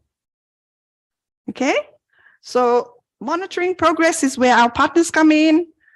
Incubators, I don't know if, but there's been a lot of talk about incubation and incubator programs, but I've never seen it. I belong to the Fashion Designers Council and the Fiji Fashion Council that was there, and we kept talking about incubators where the small business owners can come in there and have someone to register your business or have someone to tell you about your business plan and monitor your progress. And in 1 year say, oh, look, you need to go and do a course on pattern making or sewing or, marketing. Those things are not happening. And I'm sorry to say, but I keep saying this all the time. And I hope this, after this presentation, we'll be talking to stakeholders. You can see down here, I've put there's a demarcation between funders and SMEs in the fashion and creative industries. These people, I have a lot of respect for them because a lot of them I worked with over the years, the funders and the SMEs. So you have the funders, you have the SMEs, and they think that the SME, the fashion industry, it is a very complex industry. The value chain, the supply chain is so broad, all right? But there's no shortcuts to that. So I think there needs to be a lot of dialogue. People if you're a small SME in the fashion and creative industries, you need to tell us, whoever you link to, or you need to tell us, what your problems that you are finding. So that can be developed, and we need incubators. So, we'll work towards that as well. I know people from WebC's here, and also the Fiji Ministry of Women. I don't know if they're there, representatives, the Fiji Art Council. but we need people to provide that platform for our SMEs in the creative industries. Okay. We have a lot of students who come to our courses, and I'm really happy to have them because they recognize the need to come in and be upskilled or come in and learn a skill. All right. And then they have difficulty in registering their business. They have difficulty with their business plan. They have difficulty with funding. Like I said, our needs in the creative industries is very, very different. And I think Shane will agree with me. He's sitting there, one of our emerging or established designers. You know, you're looking at fabric, identifying and knowing the right fabric to use. You're looking at paint, you're looking at sublimation, you're looking at the production of all those garments, the finishing, the marketing. The list just goes on. It's not like you go and buy a whole lot of things from the supermarket, wholesale, you go and open your canteen, you sell and make your profit. No, not in the fashion and creative industries. It's a long process. And despite all its complexities, you know, I would say that it's a very, what shall I say, vibrant industry if it's done properly. Yeah. So one of the problems we have is the demarcation between funders and SMEs in the fashion and creative arts. Okay. Training programs, the fashion and design process. So what I'll do is I'll just take you through our programs and what we teach. Research and development, research your market. But like with anything else, you need to research your market and your target market and who you're designing for. Like I said earlier, with the fashion industry, you could be making wedding gowns. You specialize in weddings. You could be making just souvenirs for tourists, or you're wholesaling to a retail outlet, or you, what shall I say, custom-made orders. Okay, we have boutiques here. And like I said earlier, it's all about storyboarding. So each and every one of you who's into the fashion industry, I need you to go back and look at your storyboard. Very important. One of the key areas of designing is your storyboard. Okay. So I go this through, with my students. I tell them, so when you're talking about your storyboard, which is the storytelling, like I said earlier, each and every one of you, belongs to you belong to you have a culture, you belong to an ethnic group. So your storyboard has those 5 boards: the inspiration board, the conceptual board, the emotional board, and the mood board. Now, fashion and design is all about emotions, like everything else in life. But I think as an artist, emotion plays a very important role. You're designing, you're trying to stimulate interest in a customer. Okay, how do you stimulate interest? Okay, this is where the inspiration, the concept, and emotion, and the mood board is all about color. So understanding those concepts are very important. That's why I say they need to come into training. Okay, understanding your colors. What colors to use if somebody has a funeral? Nowadays, everybody, is a little bit liberal, I think, but before it was black. Emotions. When you see color red, how do you feel? Red fire, or red, or flames, or hot. Okay, when you see blue, it's so cooling effect. So those are some of the things that you need to learn. The design process and the art and art fundamentals, understanding the dynamics of the color wheel and how it is very a successful tool in the mood board. Okay, so I'm just telling you some of the things that should be known to any designer who's thinking of going into fashion. Principles and elements of design helps you communicating those ideas in creating emotions and deep human reactions through the principles of design.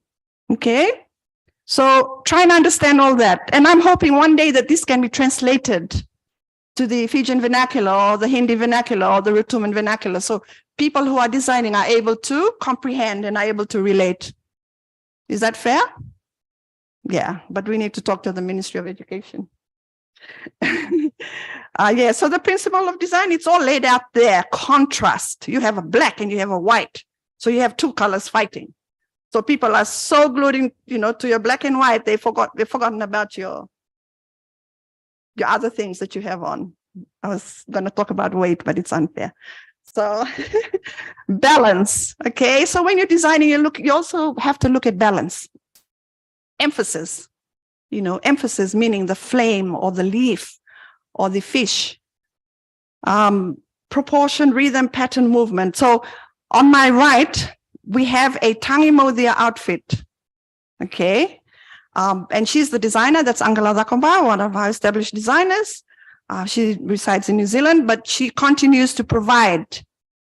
And like I said to you, it's all about emotions. People from Taviuni will buy from her, don't you think? Because the Tangi Modia. So when you look at the print, there's an emphasis on how the Tangi Modia is hanging. And that is a story behind it. So going back to our earlier discussion on storyboarding. Movement as well, you can almost feel or see the movement of the leaves when they're moving. It's all in your mind, creating that movement, and unity, the flowers, nature, all that. So yeah, that storyboard. Elements of design is how you use line and shape, and that all comes in illustrations. Okay. And as you can see on my right, I tried to get more photos and I couldn't.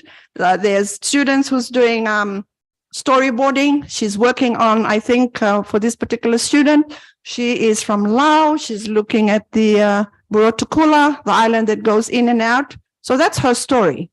She's got the right to talk about it. Okay, it's her identity, is who she is.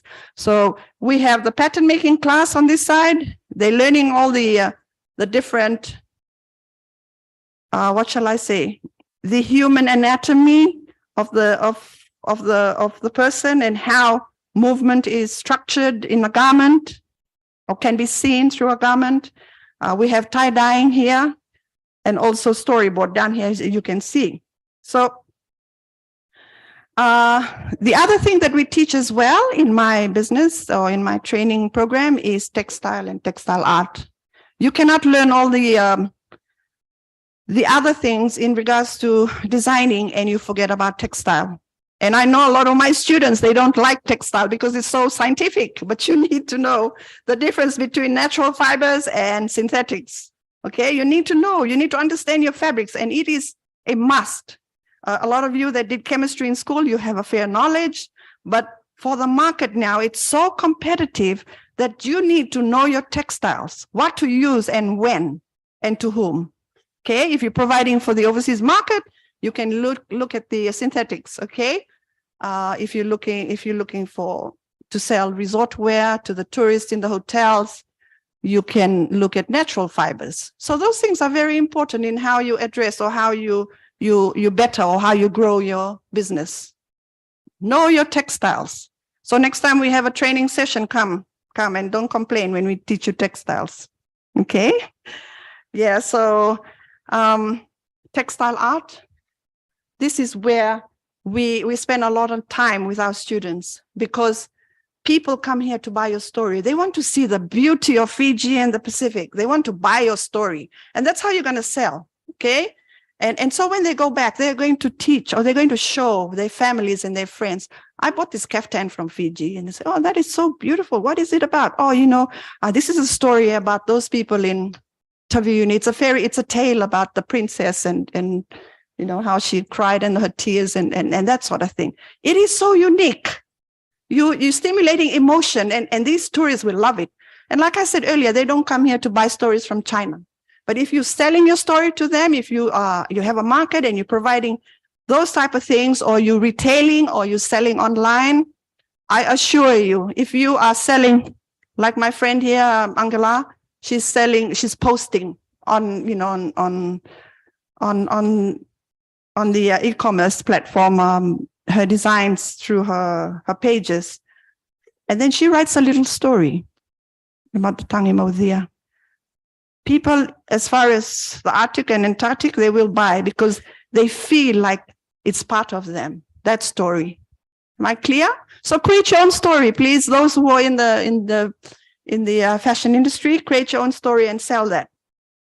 So in our programs, we do a lot of tie-dyeing.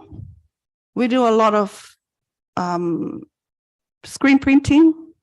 and we do a lot of, there's different types. We will take you through all the different processes in printing, because we believe that you need to sell your story, and you need to practice, you need to, those processes, it needs to be done. For you to be able to sell your story, you need to use all those different processes. Okay? So if I was to sell something that is close to me, I need to sell something that represents me. I would sell my Taroro designs, because Taroro rudiments are identified as Taroro. Okay? That's my identity. And I do have a Taroro design. So tell your story, be different, and promote your heritage. Okay, articles and fine arts, those are some of the trainings that we do. Later on, we'll be teaching, the earrings. Those are all part of the design process where you market. You have a beautiful garment, you also need to teach, or you also need to put earrings and makeup and, hair products and all that kind of thing. I mean, hair accessories. So those are promotional tools for your product and brand. And also your signature, the result of the above processes. On my right here, you can see on that side, one of my students, it's a hand-printed storyboard about, she's got all her initials of her children and her family. So she knows her storyboard. So we build on that when they come for our classes, okay? And she was so passionate because she lost her husband during one of the plane crashes. Her husband was a pilot on one of those accidents. I think that side, Ra Mountains, I think it was. And so in order for her to what shall I say? To work with her storyboard and be able to continue to keep it, within the family, that story will remain, for generations to come. She was very emotional when we were doing, she was crying. And that's the kind of relationship we have with our students, okay? All about emotions. So even if you're creating whatever it is, it's all about emotions. You have to have that feeling before, that feeling of love, that feeling of mixed emotions, that feeling of, what shall I say? Well, anyway, all those emotional feelings will come to you, so you will know it. And also at the end of all that, at the end of our trainings, you're normally able to create your own brand. Okay? Okay. Product engineering, pattern making is very, very important. The industry, you need to have a fair knowledge of the industry as a whole. Okay? OHS, of course, you need to be very aware of that. Sizes and shapes is very important. That's why we teach this. Because if you're looking at, selling, you need to be able to provide the right sizes to your customers. If somebody from Australia orders, you say, okay, they're Commonwealth country, we use the same measurements. So if they say size 18, the measurements for size 18, you provide them with that, you have a happy customer. If they say size 18 and you give them a size 14 or 12, you're in trouble. Okay, they won't come back to you. So understanding all those information is very important. And then we go into the technical part, the engineering part of fashion and design. Okay, and that is pattern making. Pattern making is just a totally different area. You start with measurements, you start with identifying sizes and shapes. Then you go into block making, you work on front and back borders, the sleeve, the skirts, the trouser, and the collars. Okay, that's pattern making. We also teach you how to grade. You can work on draping as well with mannequins if you have some. And then sample making. A lot of the students, they go and practice at home, and then they come and say, Miss Rosie, I did the sleeves this way, but why is it looking this way? So, we give them time to experiment. Okay, and the layout. How do you lay out your fabric and cut? So understanding textiles, how the weaves go. You have a warp and a weft. So those things are very, very important. Marker making, cutting, and bundling. Okay. Product development, clothing production, for all those who know how to sew, Good on you. For those who don't know and you want to get into the fashion industry, you have a lot of tailors around. Yeah, I'm sure you've established relationships with those tailors. Know the functions of the machine if you can, and the sewing techniques. How do you attach a collar? How do you treat a facing? Very important. Okay. What kind of interfacing to use? What kind of zippers to use? I often tell this story that sometimes I go to church and I'm not concentrating on what the priest is saying. I'm looking at the person in front of me and I'm complaining, they're using the wrong zip or they're using the wrong length of zip. And I just, I go on. And so I get a telling off from my kids. But those are some of the things that you need to be aware of. Okay. Make sure you use the right zip length so the customer is able to put it on. So those are some of the things, the sewing and sewing techniques, the production chain. How the do's and don'ts of fashion and design, and you iron your darts, they face in, they face up. Okay, the law of gravity, so they say, but quality control is very important. Quality is one of the worst things or one of the major complaints that we get with our Fiji products is quality, consistency. Okay, very, very important. So I know we're a young industry, but no excuse. Packaging is also very important. How do you brand? A lot of you have pure Fiji products. Look at their presentation.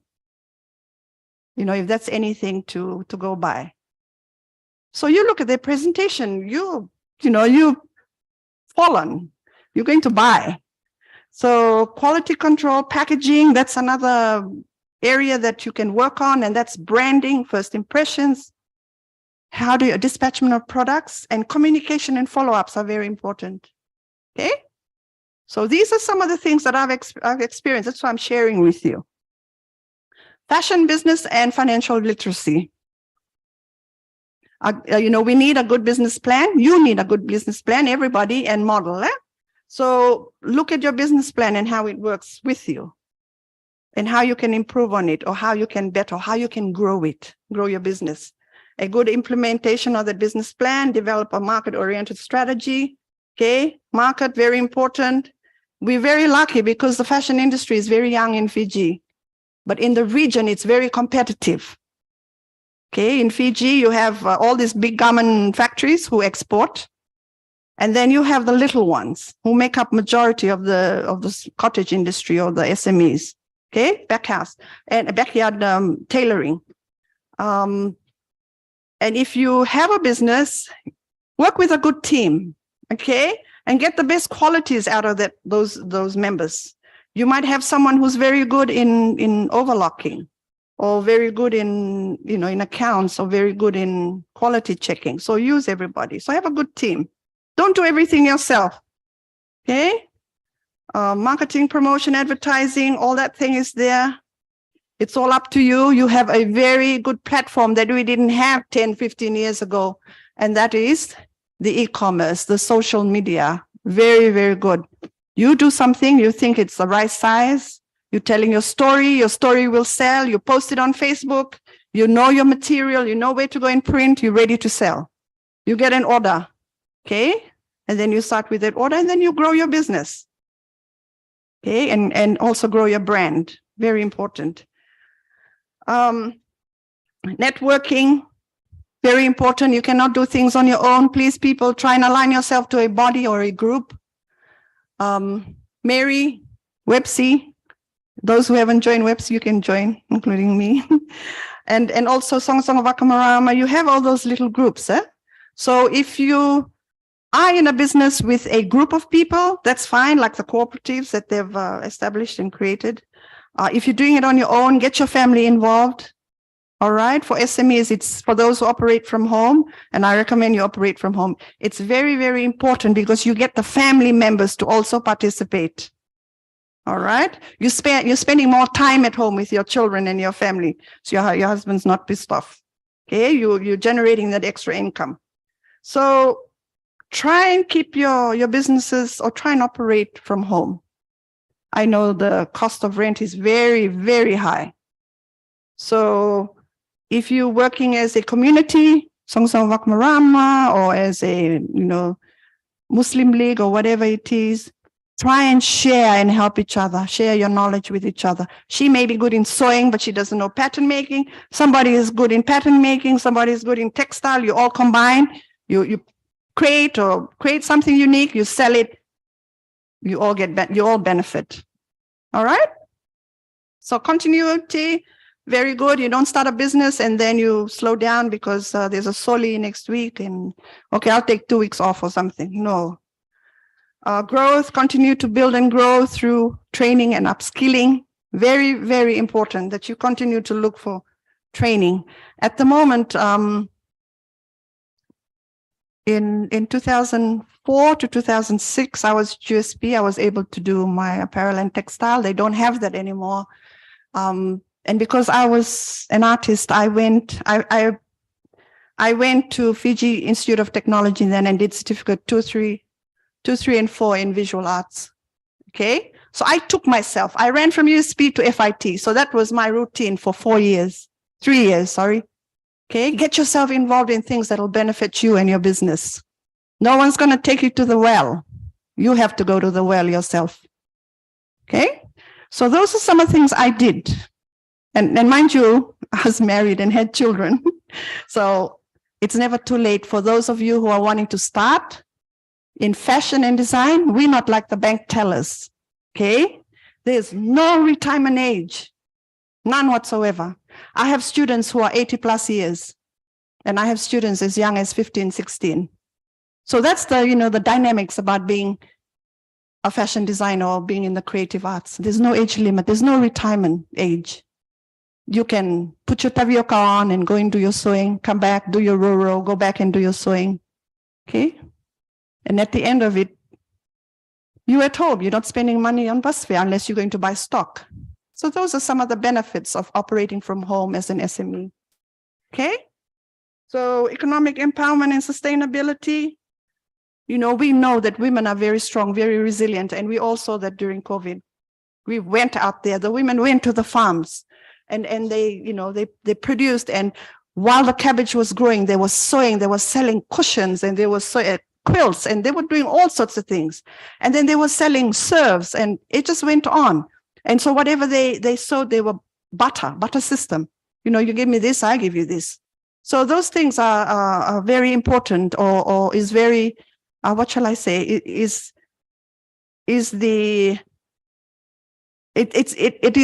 to be linked with women, okay? No matter how old or how young you are, but that's the beauty about being a woman. All right. A lot of fathers, they of course went back to the farm, but they were worried, and men can't express themselves freely. So it was the women, it was the mothers who went into business overdrive. They just went and did things that could generate and feed their families. Okay. So you never go wrong in the creative industries. So build resilience, push limits in the creative process. Okay. You've done caftans, now going to bowler shirts. You've done bowler shirts.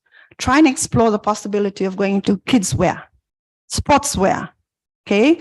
I have a presentation in the next few weeks with the Fiji Rugby Union on life after rugby, merchandising. Very, very important.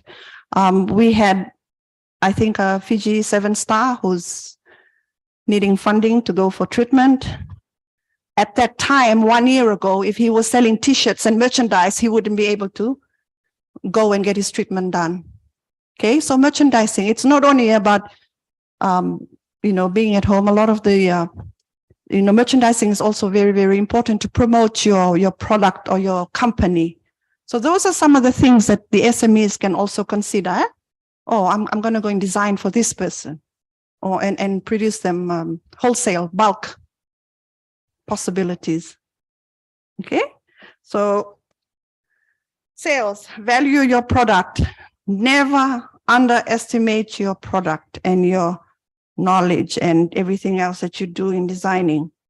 I think at the moment we have designers who cannot who cannot sell their things at a price that's worth selling. So at the end of the day, they need to sell in volume so they're able to make a profit. We at the Fashion Designers Council, we're looking at pricing We want to make it affordable, for everybody to be part of that pie or that cake that we have. But at the same time, we don't want to undervalue our story, our product. Okay. So that is very important. Know your value of your product and calculate your price accordingly. Don't be too greedy. Okay. Know your market and market demand and expectation.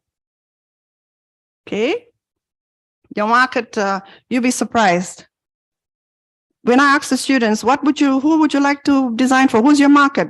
And they all say, for everybody. And I said, okay, you need to try and cut it down to just a particular, limit your market to a particular clientele until you've grown and you're comfortable and you're ready to grow outside that. E-commerce, very good. Okay, we were very lucky during COVID. You could sell from your house with the press of a button. You get your youngsters or get people, your young family, get those teenagers to come and do your e-commerce sales. Everything with the press of a button, very important. And it is just so convenient. Okay, so you have no excuse. Those SMEs, if you can sell, online, and you can sell, supply someone with your product. So from what I'm seeing is there needs to be a lot of, I would say, collaboration, a lot of Talanoa sessions need to be undertaken. Okay, the SMEs feel very challenged if they are invited to come and Talanoa session with some of these groups. So that's what I said earlier on, the demarcation is missing. It's very big. It's very big. The demarcation is very obvious because, like I said earlier, you have the small SMEs and you have the funders and the stakeholders here who majority don't really know the needs of this industry. Be competitive with your product. If somebody is selling designs with Tangimosia, don't go and copy them. Okay? Look at something else. Look around you. Look at your backyard. And grow your market. You can only grow your market with your own initiative. And education, continue to educate yourself to boost your sales. Never stop learning. Okay, be assertive with your sales. Know the value of your product, like I said earlier, but be respectful and considerate on how you do this. Okay, fashion business and law and ethics.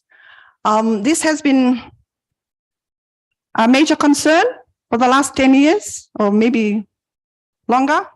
Have a fair idea of intellectual property. Now, when I'm talking about intellectual property, I'm talking about ownership. Take ownership of who you are. And this is one of the areas that we continue to stress with our students. Don't go and print something from Batiki when you have no links to Batiki and make money out of it. It is totally unfair. Okay, you can do so much with your own identity and your own culture and your own heritage. Okay, don't go and start making money from somebody else's intellectual property. You cannot do that. And intellectual property laws, I know it's very outdated. I think John Apter is our expert on that. Did he talk about that? Yeah. So intellectual property is especially for designers, very, very important. I know, and I've seen a lot, and we have discussions with the owners of those designs. I had someone talking to me and said, oh my God, I had to go to Taviuni, I had to go to the Lungalao Mountains and try and get permission to do Tangimosia. And these people are making thousands of dollars just out of nowhere, printing Tangimosia, no acknowledgement whatsoever. I don't know how they do it, but I tell my students. I was questioned once. I posted one of my students, did a design on the mats from Matiki, the diagonal weaving. And somebody messaged me and said, how dare you use our designs? And I said, look, the student has a right to. She's from Batiki, so they apologized. Okay, so be very careful, those of you who are going to designing. Intellectual property laws apply to you as well, never mind how big or small you are. Okay, traditional knowledge. We are looking at the environment. This is going back to traditional practices, cultural practices, in the form of tie-dyeing, in the form of using natural fibers. Hopefully one day we'll see Fiji manufacturing natural fibers with all our greenery around us. label of authenticity. This is outdated, but still it has to be authentic, your designs. Okay. Like I showed you, I have an authentic design that I have on me today. So no one can say, hey, that's mine, but it's a kesa. So if you see me selling, I would always acknowledge the owners of these motifs. And I name it Viti Totoka. Okay. It's borrowed, but I acknowledge that. And even though it's a design concept where I rearrange the motifs and it becomes mine, but at the end of the day, it's a Fijian motif. So even if you're using it, try and get permission, try and ask permission and use it, or try and acknowledge the owners of those designs. Okay, very important. Cultural mapping. I think 2 years ago or before COVID, I.T.S Affairs was doing cultural mapping. So you're able to know where you're from and who's from where and not to use the intellectual property. Very important. Cultural appropriation. This is a worldwide problem. Everybody is using everybody's designs without even acknowledging. So be authentic and use your own. The right to information. Okay. Our SMEs, they need to have the right to information in how they can register their business in their own language. I would say, again, incubator comes to mind. Environment, the rag industry, that's recycling, upcycling, that takes care of that. Rediscovering natural dyes and cultural practices. Okay. Climate change, we can talk about this the whole week, but it's not gonna make a difference. Okay, a way forward. Personally, a way forward for SMEs in the fashion and creative industries, partnering. You cannot do it on your own. You need to work with partners. Build relationships with existing partners like Websy and all those people. Talano sessions, we need to be more inclusive. And for you people out there, you need to include us and ask us what we need, what we require in our businesses. We are not canteen owners. We are not fish business. We are not into those type of things. It's very broad. Here we have a collecting impact initiative called COVID Experience, very important. And this is for the future because we never know what happens. And continue to research and also share knowledge with others to empower them. Whatever you do, please, ladies and gentlemen and designers and whoever you are, try and empower others by sharing your knowledge. You know, don't hide it because you're going to go from this world one day and you're going to take your knowledge with you and that's finished. Gone. Share your knowledge so it'll benefit somebody else. Share your knowledge so the woman next to you can earn some money and put food on her table. So, you know, be a little bit considerate sometimes. Okay, and in conclusion, take ownership. Never stop learning. Never stop sharing. Never lose respect. Remember, we talked about respect. Okay, acknowledge ownership of design, so intellectual property. Never give up. And finally, wise words from the Fiji Sevens rugby Napoleon Bolatha. If you're tired, don't tired. Okay? Pinakavakaleu, and God bless all of you for Axia Malalum.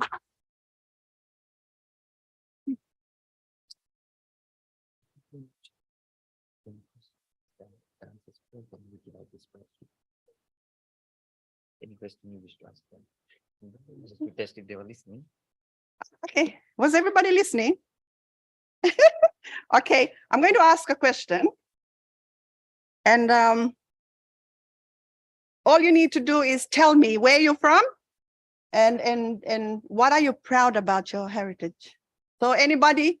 Can you choose somebody? Anybody? Tell us where you're from. You can speak in Fijian if you want. Somebody can, and just tell us where you're from and what are you so proud about where you're from. Tell us your name, where you're from, and what are you, oh, okay. Hi, I'm Lemba. I'm from the furthest island in Fiji, which is Oneilau.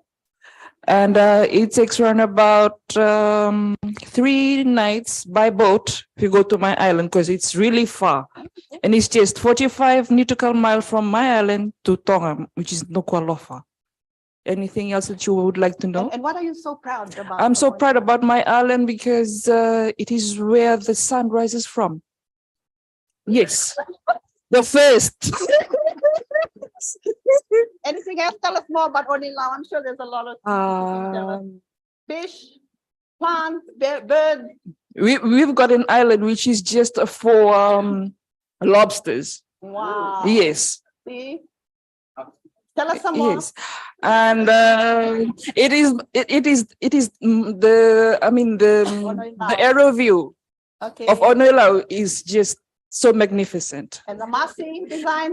We do Masi designs. We have this mat, which is different from other islands, and it's really tiny. The width, it's really tiny, and it's so expensive. It's called Tambukaisi, which can cost around about 1 to 2 grand just for a small mat. There you are. See, Yes. everybody give her a round of applause. She told us her story. Okay. So can you come and take your prize? Thank you for sharing your story with us. Anyone from Onoilao, you might want to add more, but that's the beauty about who you are and where you're from. Okay. So when you go home tonight, I want everybody to look back and retrace your ancestry and see the beautiful story and where you're from. Okay, so this is for you, for sharing your story with us. Thank you.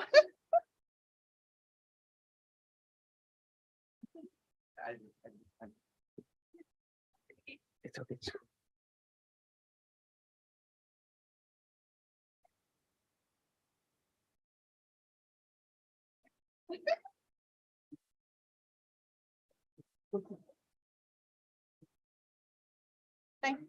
Thank you. Thank you so much, ma'am.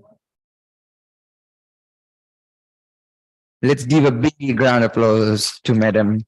When she was talking about that black and white contrast, I couldn't stop myself. I was just looking at her dress like, whoa, so beautiful. Like, isn't she pretty? Let's give a big round of applause to Madam and her clothes. It's so pretty. Thank you so much, ma'am, for such a wonderful presentation and informative one. I did say it would be fashionable, and it was fashionable. And I'm sure those who are joining us from the regional campuses and also through our live streaming, which is going on YouTube and Zoom, they would be loving the session. We thank all those who have taken out time to be part of this program over here. And this is end to our day 3 program. Let's give a big round of applause to yourselves for taking out time for yourself and learning and educating yourself about the entrepreneurial journey. Just a reminder for tomorrow. Tomorrow we will begin at 10 a.m. Usually for the past 2 days, we had the sessions from 11 a.m. Tomorrow we will begin from 10 a.m. From 10 to 1 p.m. we will have Ministry of Commerce, Trade and Tourism and Transport with us. There are 3 speakers, Miss Ateda, Mr. Isofa, Mr. Aslam Khan, and Mr. Benyame. After that, we will have a break. Tomorrow, you will be provided with a tea break and we will give you snacks. So those joining us face to face, we will be able to provide you, and those joining us from Zoom, probably you get yours and you sit with snacks tomorrow. And that would be from 1 p.m. to 1:45 p.m. We will move on to the other part of the day tomorrow, which is from 2 p.m. to 3 p.m. We will have Reserve Bank of Fiji with us. And yes, it's money. We'll have Mrs. Caroline with us. From 3 p.m. to 4 p.m. we will have Fiji Development and Bank. Mr. Miniam, this would be the last presentation for the USP Entrepreneur Fair 2023. Thank you, Vinaka Bakalebu.